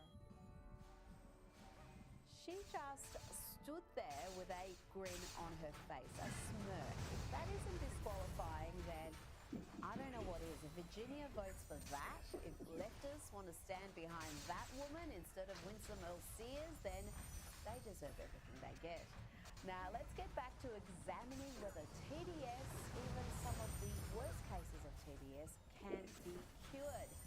I'm not convinced, but I've got to say, Bill Maher gives me a little bit of hope. He suffered from a severe case for years. Yes, Bill Maher, despite being occasionally sensible, suffered from stage 4 TDS and did everything in his power to ensure Donald Trump would not be re-elected. He was right there with loony Robert De Niro, spewing absolute craziness. If he wins the election, you won't be on the show anymore. He'll come looking for me. There'll be things that happen that none of us can imagine. That's what happens in that kind of a dictatorship, which is what he says. Let's believe him. Take him at his word. I did from the beginning. Yeah. I mean, I said from the very beginning, this guy is never going to concede power, and he still hasn't. No. He still hasn't. He still admitted he lost the last election, and he advertises that he will go on. But Bill Maher's had a recovery, somewhat of a recovery that was turbocharged when Kid Rock organised a dinner with the president. Now he is singing his praises and trying to make other TDS sufferers see sense. Here he is with Hollywood actor William H. Macy. You cannot ever deny success. You just have to give your respect, even if it's not your thing. Don't have the humility to give it up for enormous success on any level. I agree. Trump, not my choice, didn't vote for him, but a somehow, lot of people did. and he's I can't deny the success. I can't either. Yeah. Yes, he is the President, William H. Macy, and you've certainly come a long way from the days when you were having little tantrums about Donald Trump, telling anyone who would listen how much you loathe the president. You even used your Screen Actors Guild award to smash Trump. Goodness me, we'd have come a long way. When I went to the White House, these are all the horrible things he's called me over the years. Did you give him that? They signed it for you? Correct. Oh, that's f***ing brilliant. I know. It's my prized possession. What a signature. That's one of the best signatures of Stupid, angry, dopey. Now to one of the worst TDS cases ever. This man has completely trashed his own reputation. That's Sam Harris. Even he was eating humble pie this week. Trump got a deal done. And that's something I don't believe you believe would have happened under a President Harris. It pains me somewhat to admit this, but yes, he's certainly been good for the Middle East and for Israel in a way that I don't think there was any reason to expect Harris to be good. And Biden certainly wasn't good, apart from the first few weeks after October 7th, or maybe a couple of months after October 7th. Yes, Sam Harris eating humble pie is a joyous moment, but he's still fully afflicted with TDS. I mean, it wasn't long ago when he was saying crazy stuff like this. Of all the conspiracy theories, he latched onto this one. I mean, this just could be based on a faulty intuition about ballistics, but I'm surprised that a rifle round making any degree of contact with an ear wouldn't do more damage. I think a shattered piece of shrapnel from a teleprompter is far more likely to have done that to his ear than a rifle round. It's so silly. I would have used stronger words than silly, but it's far from the dumbest or craziest thing that Sam Harris has said about Donald Trump. Remember this, Ray? At that point, Hunter Biden literally could have had the corpses of children in his basement. I would not have cared, right? It's like there's nothing. First of all, it's Hunter Biden, right? It's not Joe Biden. But even if whatever scope of Joe Biden's corruption is, like if we could just go down that rabbit hole endlessly and understand that he's getting kickbacks from Hunter Biden's deals in Ukraine or wherever else, right, or China. It is infinitesimal compared to the corruption we know Trump is involved in. It's like a firefly to the sun. Just utterly unhinged, and you saw Constantine Kissin at the end of that clip. I wonder if he was thinking of Sam Harris when he posted this yesterday. He wrote, "It's time for people with Trump derangement syndrome to admit they were wrong." Sam Harris may be too far gone. He's, after all, too broken with TDS. He's gone from an intellectual to a caricature, a dumb person's idea of a smart person. But there is hope for others, including actress Frances Barber, who posted this on X. She said, "I had TDS and I'm now eating my words." Bravo, Frances. Well, thank God for that. A woman who most certainly does not have TDS is the 2025 Nobel Peace Prize winner, Maria Corina Machado. Now, we all know why Trump didn't get the award. It had nothing to do with deadlines. He should have got it in his first term for the Abraham reports. But this year's winner dedicated the award to the president. This is a gracious woman. Hopefully, she'll be the next president of Venezuela. They decided to dedicate it to President Trump because he deserves it. Because not only has he been involved in only a few months in solving 8 wars, but his actions have been decisive to have Venezuela now at a threshold of freedom after 26 years of tyranny. Now, while elderly, almost uniformly white folk take to the streets to resist Trump, to resist his law and order efforts, the communities afflicted with violent crime are seeing a real change, a positive change. Listen to this lady in Memphis. Some of y'all might get mad at me. And at this point, I don't get it. I'm not into politics. I'm not into all that extra stuff that people be losing their life over. I ain't into all that. I'm human, whatever.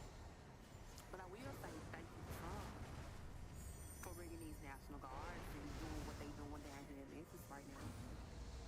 You know, for the first time in 5 years, I've been in my home for 5 years. And for the first time, my kids have been able to play in the backyard and be able to do it cold. I haven't heard a gunshot in 2 weeks. I haven't seen strange people walk up and down the street. Just a few weeks ago, I had somebody walk on the side of my house. None of that action's going on. I haven't seen no young YNs at the stove posting. I haven't seen an infinity fly past me in weeks.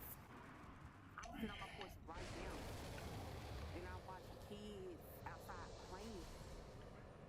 People outside walking with their kids, stuff I ain't never seen before in my neighborhood. But all because we feel safe.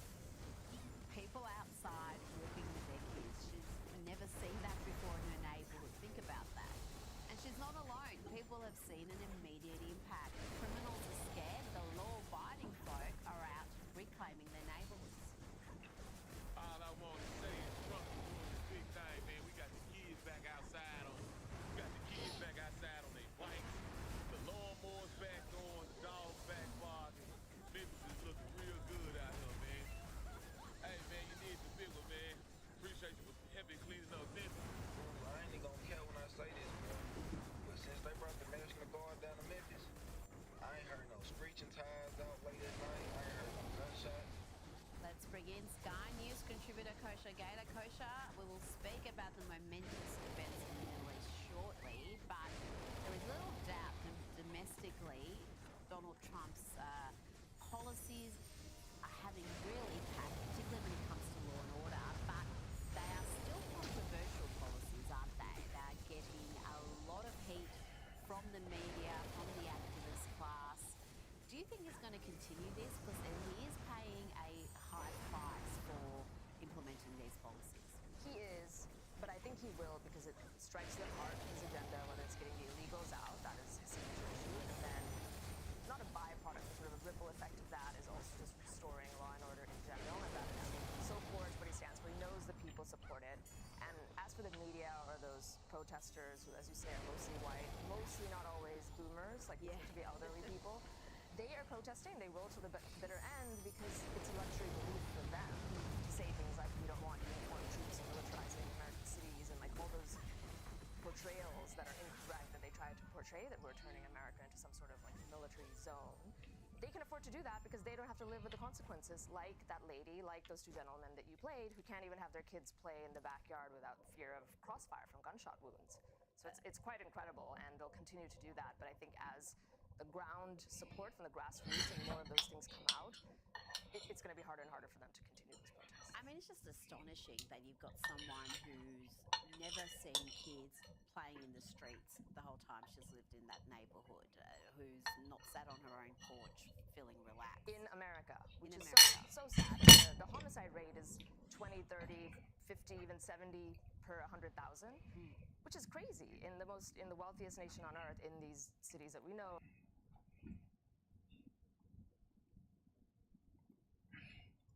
Good morning, everybody. We are here to discuss the What?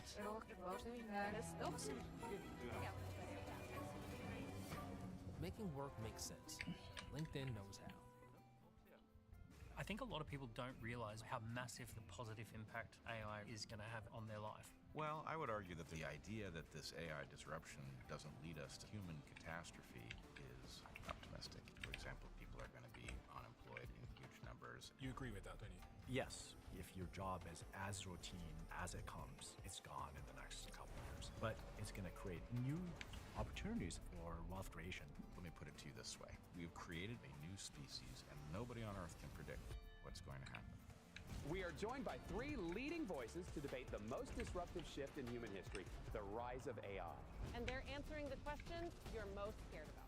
This technology is going to get so much more powerful. And yes, we're going to go through a period of disruption, but at the other end, we're going to create a fair world. It's enabling people to run their businesses, make a lot of money. And you can solve meaningful problems such as the breakthroughs in global healthcare and education will be phenomenal, and you can live an incredibly fulfilling existence. Well, I would just say on that front, this has always been the fantasy of technologists, to do marvelous things with our spare time, but we end up doom scrolling. Loneliness epidemic. Right, falling birth rates. So the potential for good here is infinite, and the potential for bad is 10 times. For example, there's war, undetectable deepfakes, and scams, so people don't understand how many different ways they are going to be robbed. Look, I don't think blaming technology for all of it is the right thing. All these issues, they're already here. We're all fathers here. So what are you saying to your children? Well, first of all, this has always blown my mind a little bit. 53% of you that listen to this show regularly haven't yet subscribed to the show. So could I ask you for a favor before we start? If you like the show and you like what we do here and you want to support us, the free, simple way that you can do just that is by hitting the subscribe button. And my commitment to you is if you do that, then I'll do everything in my power, me and my team, to make sure that this show is better for you every single week. We'll listen to your feedback, we'll find the guests that you want me to speak to, and we'll continue to do what we do. Thank you so much.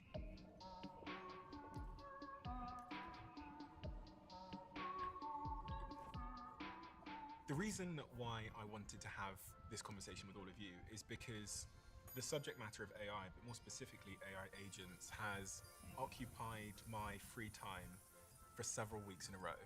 And actually, Amjad, when I started using Replit, for me, it was a paradigm shift. There was two paradigm shifts in a row that happened about a week apart.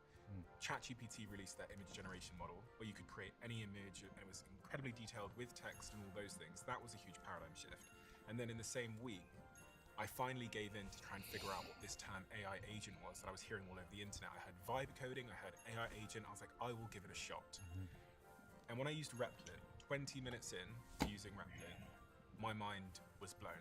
And I think that night I stayed up till 3 or 4 a.m. in the morning. For anyone that doesn't know, Replit is a piece of software that allows you to create software. And pretty much any software you want. So someone like me with absolutely no coding skills was able to build a website, build in Stripe, take payment, integrate AI into my website, add Google login to the front of my website, and do it within minutes. I then got the piece of software that I had built with no coding skills, sent it to my friends, and one of my friends put his credit card in and paid. So I just launched a SaaS company with no coding skills.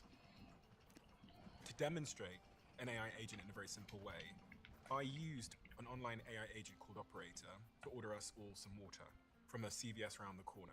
The AI agent did everything, end to end, and people will be watching it on the screen. It put my credit card details in, it picked the water for me, it gave the person a tip, it put some delivery notes in. At some point, a guy is going to walk in. He has not interacted with a human.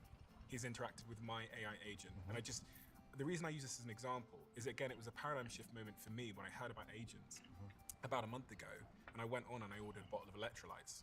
And when my doorbell rang, I freaked out. But Amjad, who are you? And what are you doing? So I started programming at a very young age.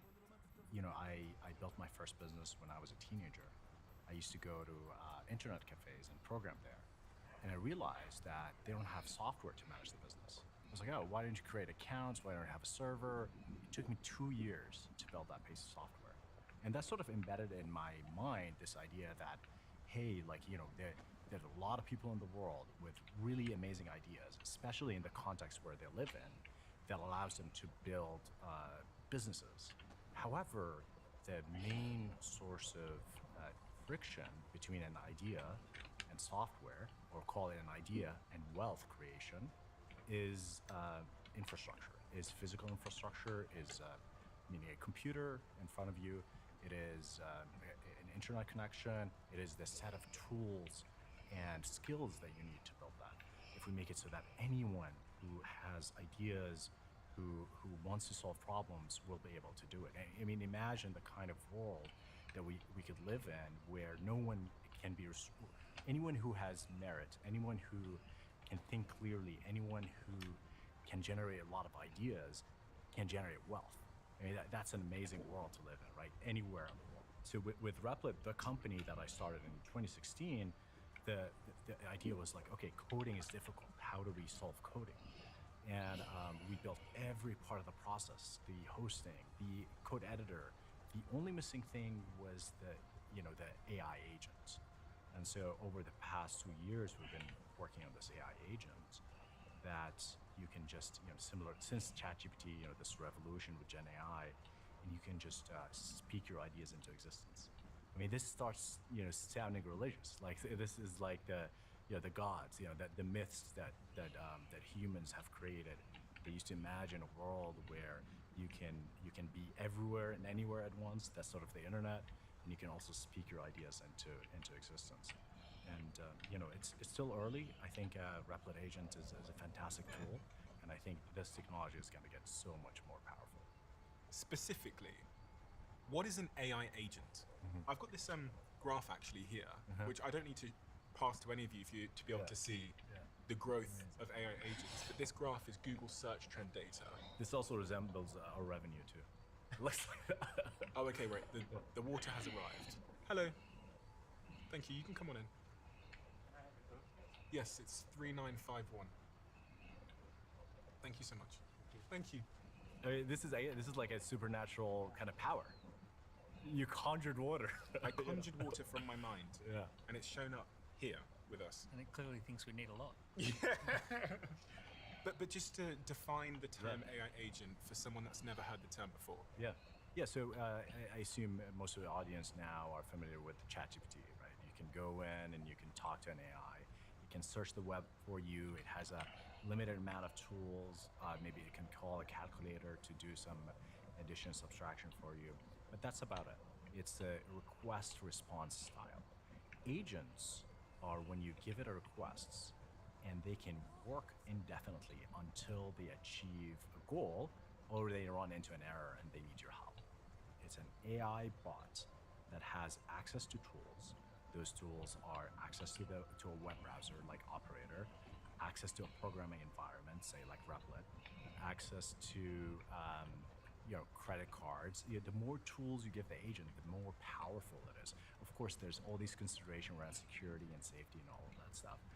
But the most important thing is the AI agent will determine when it's finished executing. Today, AI agents can run for anywhere between 30 seconds to 30 minutes. There's a recent paper that came out that's showing that every 7 months, the number of minutes that the agent can run for is doubling. So we're at like 30 minutes now. In 7 months, we're going to be at an hour, then 2 hours. Pretty soon, we're going to be at days. And at that point, AI agent is doing labor, is doing kind of human-like labor. And actually, OpenAI's new model, O3, beat the expectation. So it sort of doubled coherence over long horizon tasks in just 3 or 4 months. So we're in this massive, and I mean, this exponential graph, that shows you the massive trend we're on. Brett, give us a little bit of your background, but also, I saw you writing some notes there. There was a couple of words used there that I thought were quite interesting, especially considering what I know about you. The word God was used a few times. Well, let me just say I'm an evolutionary biologist, and probably for the purposes of this conversation, it would be best to think of me as a complex systems theorist.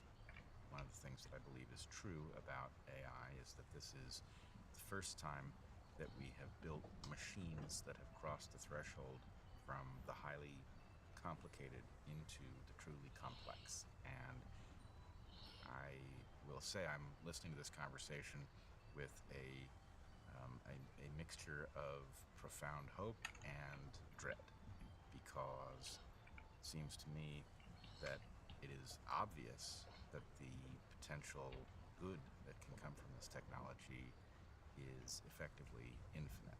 But I would say that the harm is probably 10 times. It's a bigger infinity. And the question of how we are going to get to a place where we can leverage the obvious power that is here to do good and dodge the worst harms, I have no idea. I know we're not prepared. So I hear you talking about agents, and I think that's marvelous. We can all use such a thing right away, and the more powerful it is, the better. The idea of something that can solve problems on your behalf while you're doing something else is marvelous, but of course, that is the precondition for absolute devastation to arise out of a miscommunication. Right? To have something acting autonomously to accomplish a goal, you damn well better understand what the goal really is and how to pull back the reins in the event that it starts accomplishing something that wasn't the goal. The potential for abuse is also utterly profound. You know, you can imagine, just pick your dark mirror fantasy dystopia where something has been told to hunt you down until you're dead, and it sees that as a technical challenge. So I don't know quite how to balance a discussion about all of the things that can clearly come from this that are utterly transcendent. I mean, I do think it is not inappropriate to be invoking God or biblical metaphors here. You know, you're producing water seemingly from thin air. I believe that does have an exact biblical parallel. So, any case, the power is here, but so too is the need for cautionary tales, which we don't have. That's the problem, is that there's no body of myth that will warn us properly of this tool, because we've just crossed a threshold that is similar in its capacity to alter the world as the invention of writing. I really think that's where we are. We're talking about something that is going to fundamentally alter what humans are with no plan. You know, writing alters the world slowly because the number of people who can do it is tiny at first and remains so for thousands of years. This is changing things weekly. And that's an awful lot of power to just simply have dumped on a system that wasn't well regulated to begin with. Dan. Yeah, so I'm an entrepreneur. I've been building businesses for the last 20 plus years. I'm completely well positioned between the two of you here. The excitement of the opportunity and the terror of what could go on. There's this image that I saw of New York City in 1900, and every single vehicle on the street is a horse and cart. And then 13 years later, the same photo from the same vantage point, and every single vehicle on the street is a car. And in 13 years, all the horses had been removed and cars had been put in place. And if you had have interviewed the horses in 1900 and said, how do you feel about your level of confidence in the world? The horses would have said, well, we've been part of humanity for, horse and hoof, hand and hoof for many, many years, for thousands of years. There's one horse for every 3 humans. Like, how bad could it be? We'll always have a special place. We'll always be part of society. And little did the horses realize that that was not the case, that the horses were going to be put out of business very, very rapidly.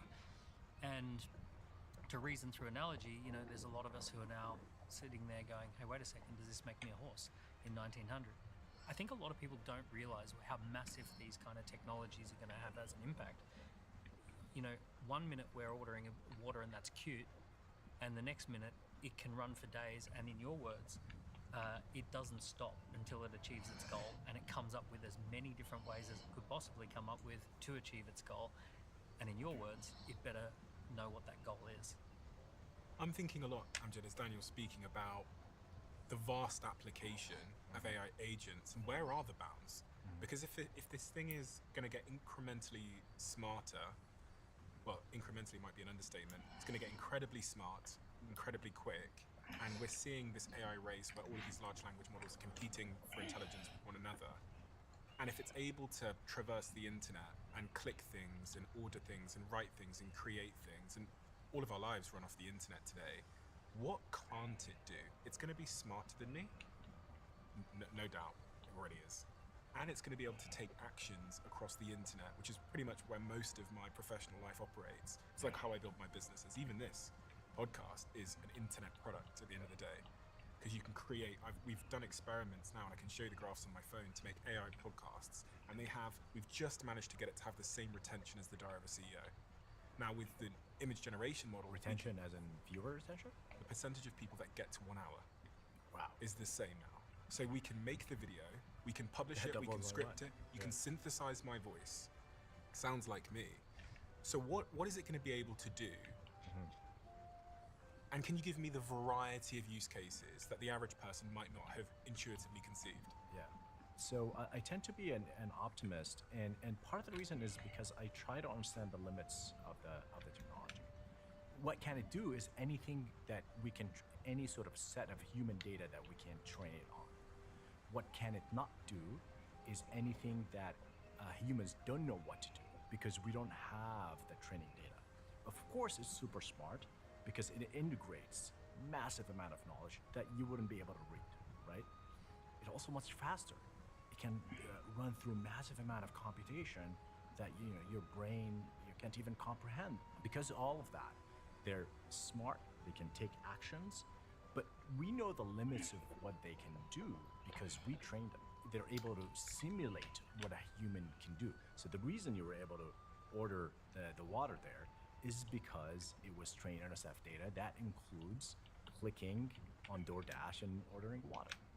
I applaud your optimism, and I like the way you think about these puzzles, but I think I see you making a mistake that we are about to discover is very commonplace. So we have several different categories of systems. We have simple systems, we have complicated systems, we have complex systems, and then we have complex adaptive systems.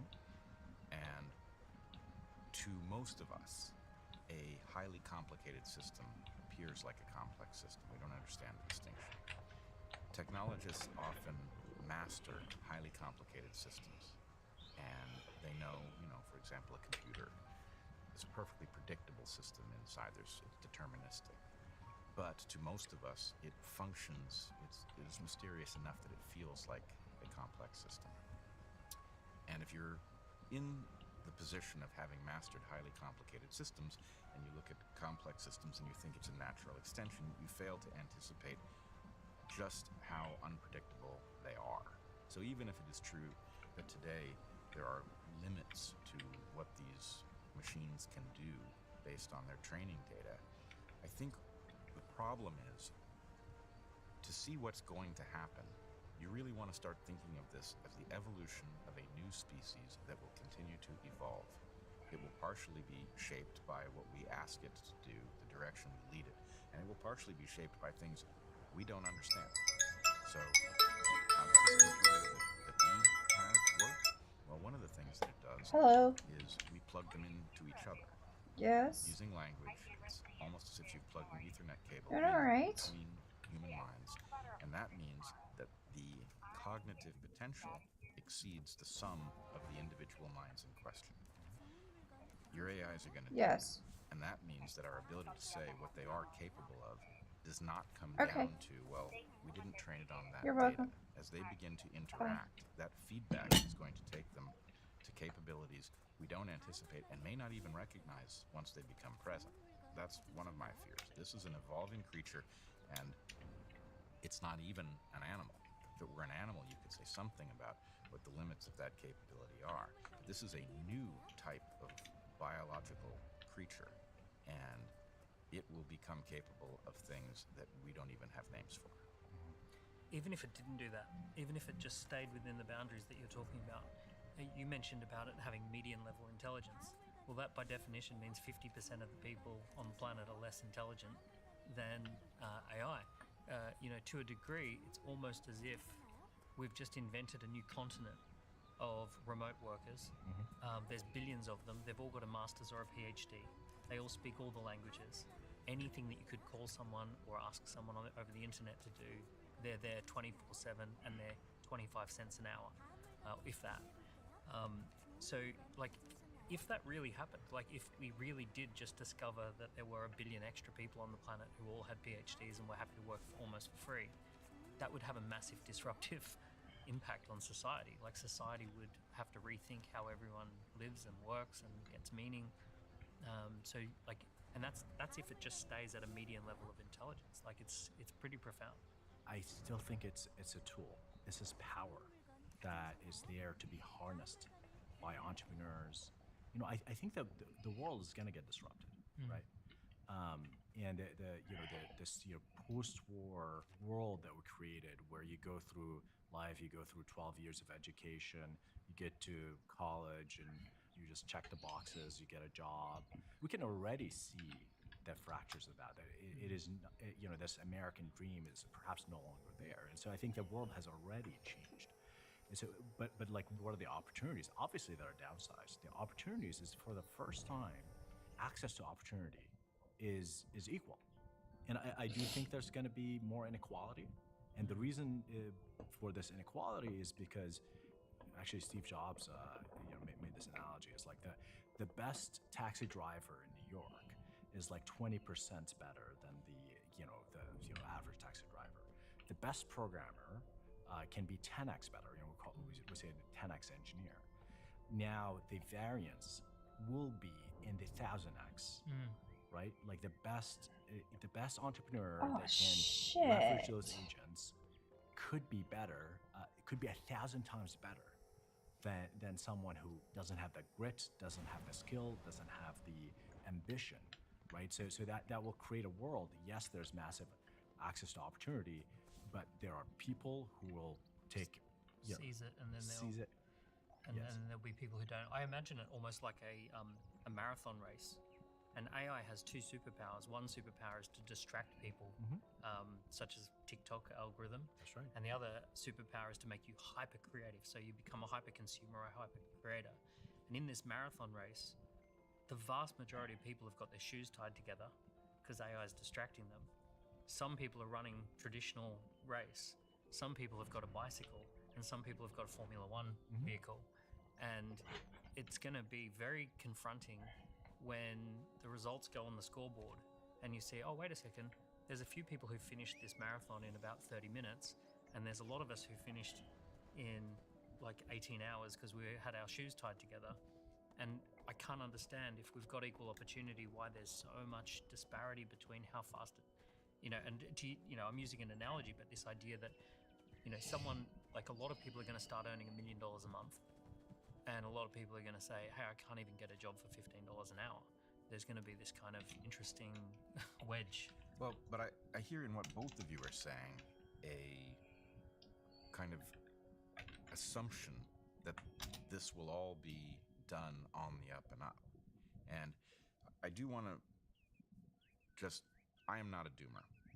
I agree that the doomers are likely incorrect, that their fears are misplaced. But I do think we have a question of a related rates problem.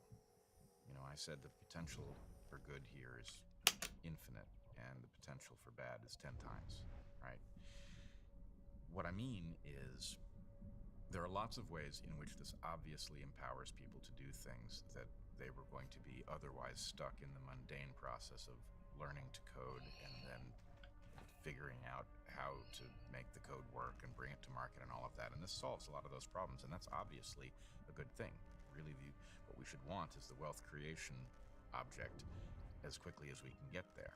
But the problem is, as much as that hyper creative individual is empowered to make wealth, the person who's interested in stealing may be even more empowered. And I'm concerned about that at a pretty high level. The abuse cases may outnumber the use cases, and we don't have a plan for what to do about that. Can I give you a quick introduction here, like the optimistic view? OpenAI invented the first version GPT came out in 2019. 2020 was GPT-2. And so OpenAI, now they get a lot of criticism and lawsuit from Elon Musk that they're no longer open source, right? They used to be. The reason is, in GPT-2, they said, we are no longer gonna open source this technology because it's gonna create opportunities for abuse, such as influencing elections, stealing grandma's credit card, and so on and so forth. Wouldn't you say, Brett, that it is kind of surprising how little abuse we've seen so far? I don't know how much abuse we've seen so far. I don't know how any of us do. And I also, even the example that you suggest, where ChatGPT is no longer open source to prevent abuse, I'm taking their word for it that that's the motivation. Where, as a systems theorist, I would say, well, if you had a technology that was excellent at enhancing your capacity to wield power, then open sourcing it is a failure to capitalize on that, and that the most remunerative use is to keep it private and then either sell the ability to manipulate elections to people who want to do so, or sell the ability to have it kept off the table for people who don't. And I would expect that that's probably what's going on. If you have a technology as transformative as this, giving it away for free is counterintuitive, which leaves those of us in the public more or less at the mercy of the people who have it. So I don't see the reason for comfort. We are at the dawn of this radical transformation of humans that, by its very nature as a truly complex and emergent innovation, nobody on Earth can predict what's going to happen. We're on the event horizon of something, and the problem is, we can talk about the obvious disruptions, the job disruption, and that's going to be massive. And does that lead some group of elites to decide, oh, well, suddenly we have a lot of useless eaters, and what are we going to do about that? Because that conversation tends to lead somewhere very dark very quickly. But I think that's just the beginning of the various ways in which this could go wrong without the doom scenarios coming into play. This How's it going? is an uncontrolled experiment in Hey, which Carson. all of humanity. How's it going? Decided not to go to work today, so I'm just kind of chilling. I understand.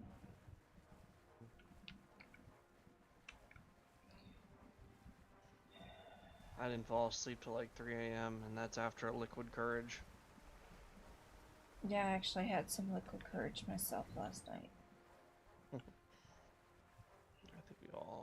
I think a lot of us had it.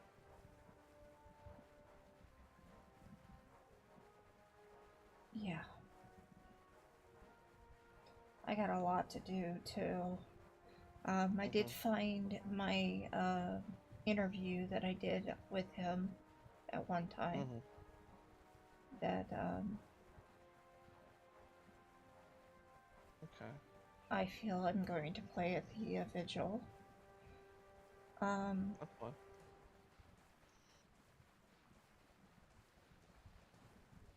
So we will have his words there. I'm trying to see if I can find excerpts of the game that we were currently playing, Waystone, because it was his idea. It was his first. Originally, it was his idea, and I wanted to do it for him because I felt like it was a way for him to finally get into the tabletop and become a GM and all that. And then he had a really interesting idea, that his last idea, that it's not finished. It had one more day, and I'm gonna see if I can find some excerpts on that. Isn't it ironic? What? Just one more day. Yeah.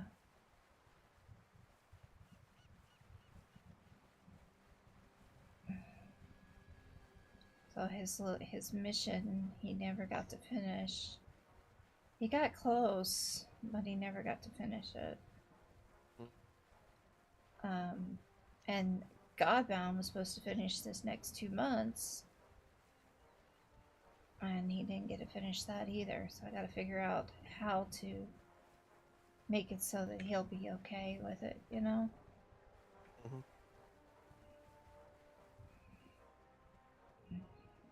I mean, it's sad, but it's true. No, there's nothing wrong with it. I mean, you gotta do what you gotta do. You know? Yeah. It's unfortunate that this happened the way it did. Yeah.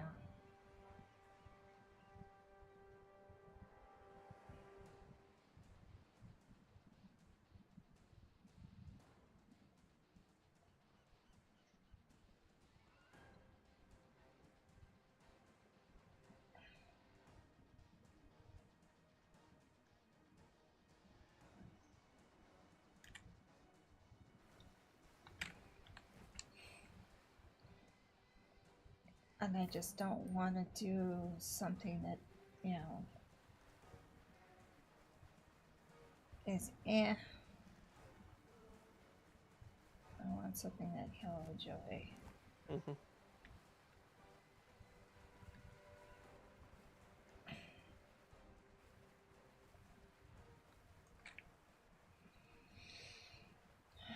So.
He also was going to be the one who was going to help me as an NPC maker. He was going to use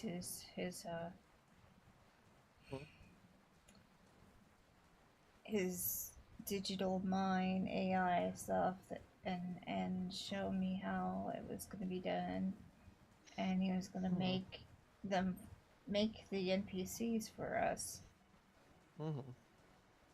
Because that was something he was getting into. He was really liking that. Well, that's good. Unfortunately. But now that he's not able to do that, he's not able to be with us, he's not, you know, it's all kind of sucky. I gotta figure out something else to do.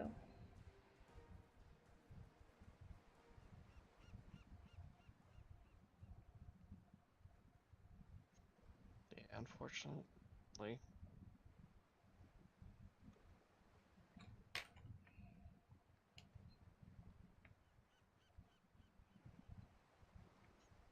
Things are gonna be difficult these next couple of weeks while we process this. Yeah, he was supposed to die after not before. Damn it. Beat me to it. Hey. He always beats me. Just like you beat your family.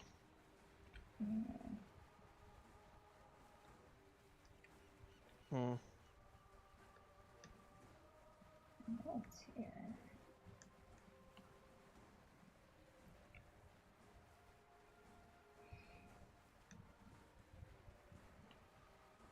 Need the classic nav laugh. Where the fuck are you, man?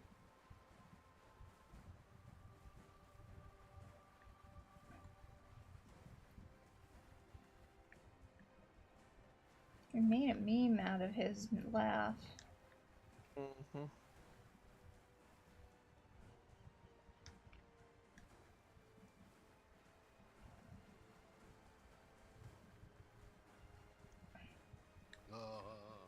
Yeah. Well, that's never gonna get removed. Never.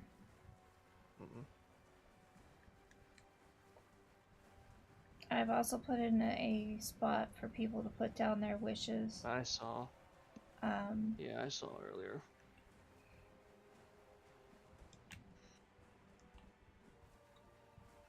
And that is not to be removed either.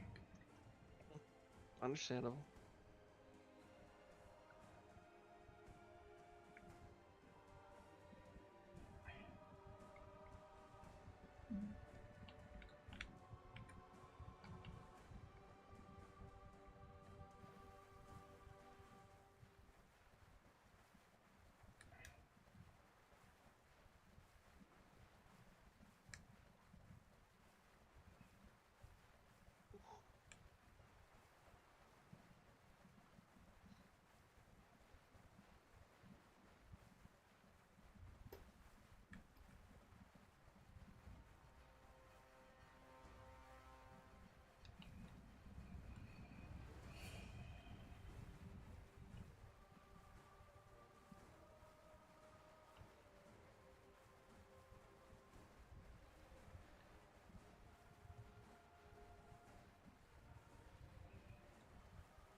I was trying to figure out why my phone kept giving me my mother's number instead of her name when she calls me, right? Right. I updated my phone and I never unlocked it to let it finish the update. Because my phone, it goes through the update, then you have to unlock it, and once you unlock it and open it, then it completes the update.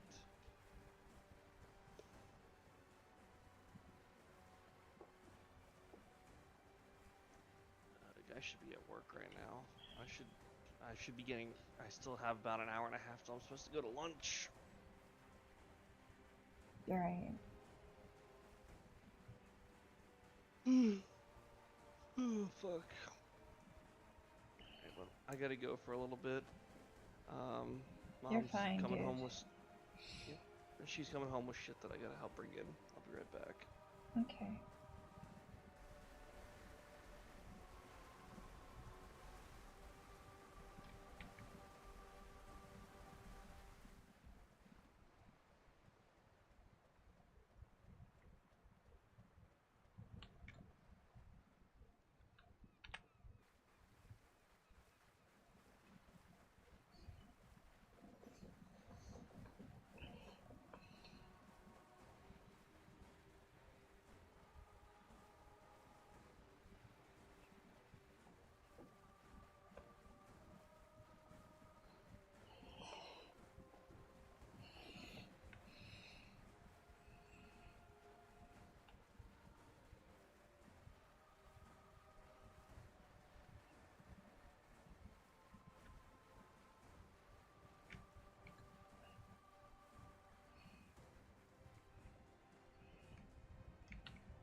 You.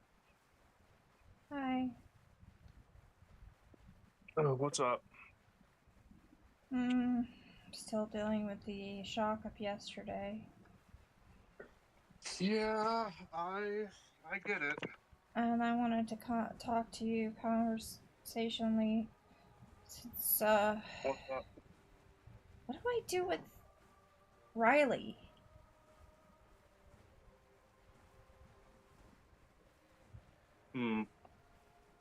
Well, Riley was going to take over the police. Now Riley is not taking over the police. well, Riley still can take over the police, but make Riley an NPC, sadly.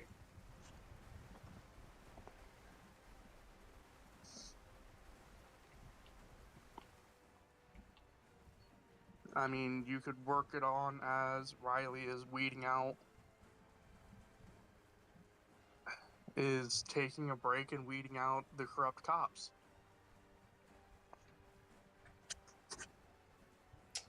I could do that.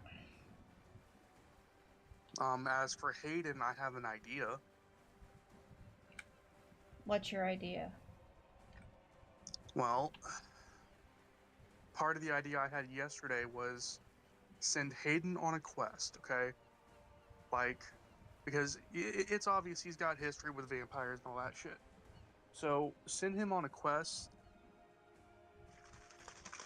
where Hayden, basically tied into Hayden's backstory. Hayden's got history with vampires, and there's a group that basically resembles the ones he had hunted before, where it almost got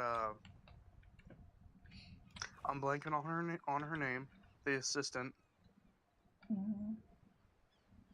turned, and that's where Hayden disappears. Now, Ashley. Hayden doesn't. Yes, Ashley. Hayden doesn't have to die. He doesn't.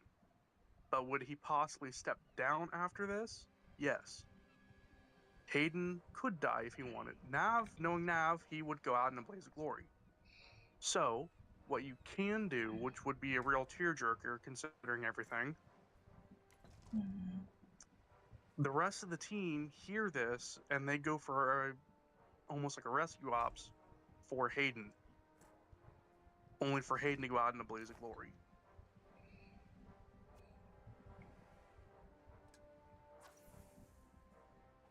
And in what his are way, you protecting saying? the party. I mean, but what were you saying about Godbound? no, go back to what you had talked about with Her. not just Hayden but her. Oh, I'm saying is like, because Hayden had saved Ashley once from being turned into a vampire, yes? Yeah. Okay, so it's the same vampire group that had tried that It is that the had same. almost turned It is the Ashley before. same group. So yeah, that's what I'm saying is like have the same group. Hayden finds out something, doesn't think the party's ready, and goes out on his own.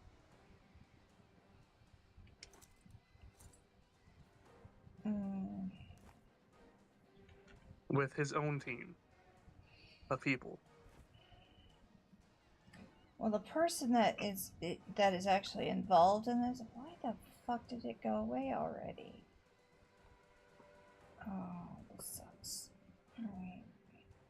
And once Hayden is gone, Ashley takes over. Obviously, because I mean, she would be the one to take over. Right. That was the plan. She was going to take over. I did decide that. I was also thinking, well, maybe he opened up another waystone. However, the main storyline does involve the vampires. Here you go. Here's an idea. So instead of actually opening up another way line, he could be actually trying to close one because the vampires figured out how to open one and is trying to open it to a direct link to Boston.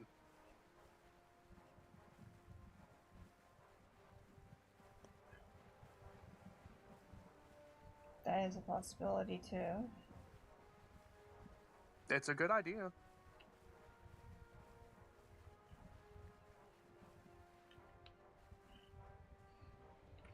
Like I said, Carsa, if you need ideas for stuff, yes, I will play the dumb part on it.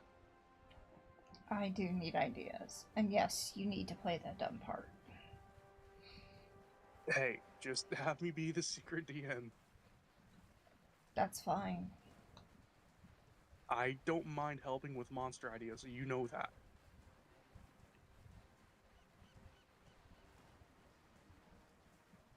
Oh, the East Side Boys are here. If I can give you the basic idea and you throw your own twists on it, by all means, do it.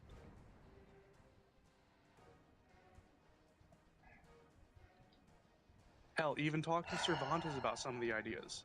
I have talked like to if him we because I've asked, well, what am I supposed to do about the character you guys have created at the beginning? And that was going to be the next. I mean, we were going to continue on with the thing with Vinny's because it was going to tie into the main storyline in the long run. Technically, even Kane's backstory is tying in to the long run. Yeah, it's just.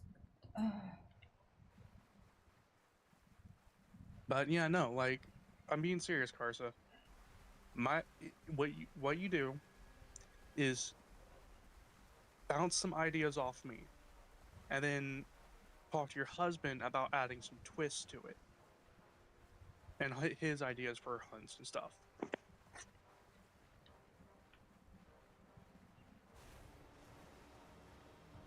Well, actually, no, I can't really do that because considering he also is a player too, though.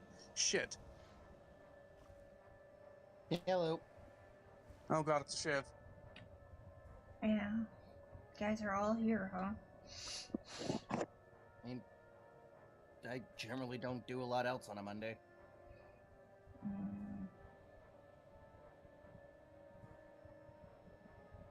Oh, in good news, I seem to have stopped the mod pack from causing me lag spikes. Yay. So far. Nice. I've just woken up. I decided to go and check the obvious problem candidate, seeing if my drivers have failed to update. And? They, in fact, have been failing to update since the middle of last month. That'd do it.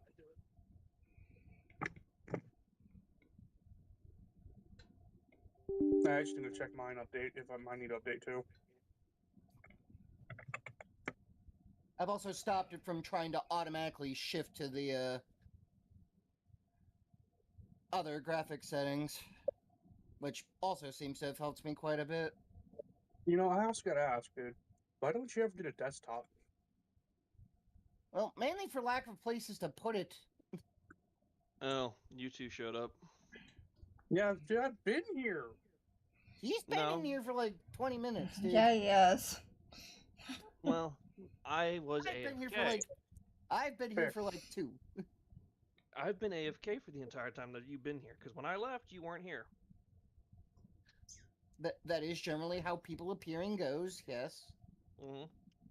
Fair enough. What's that, Fire? Not much, just, like I said, took the day off from work, didn't go in. Yeah, I don't blame you. Mm-hmm. No. Yeah, well, my dad's gonna have a fit that I didn't go in. It's like, I'm sorry, not everybody can just, forgo someone's death and go on the next day like nothing happened. Yeah, I did that once, and I regret doing it, partially. Yeah. But I had bills and shit to pay because it was Yeah, I mean, so do getting I, close. The issue with me is, I did the exact thing when my grandfather passed away. And the thing that sucks is the day that he passed away, we were on the way back to South Dakota, and we were 20 minutes from home when he passed.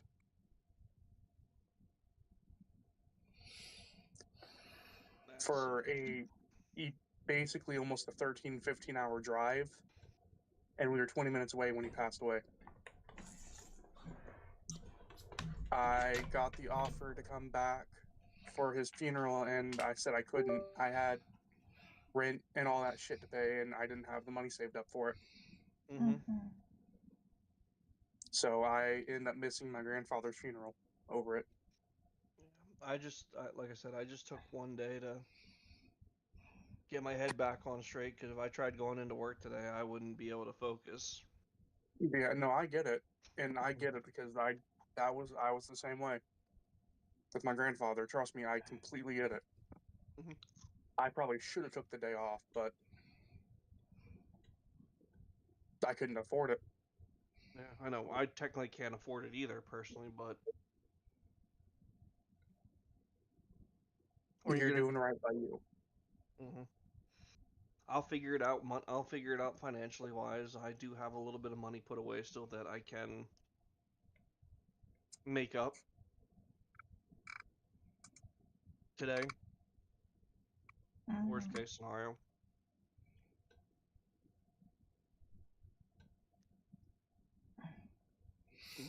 You do what you need to do. I'm not in the mood to play Arc Rage. They're talking about PvP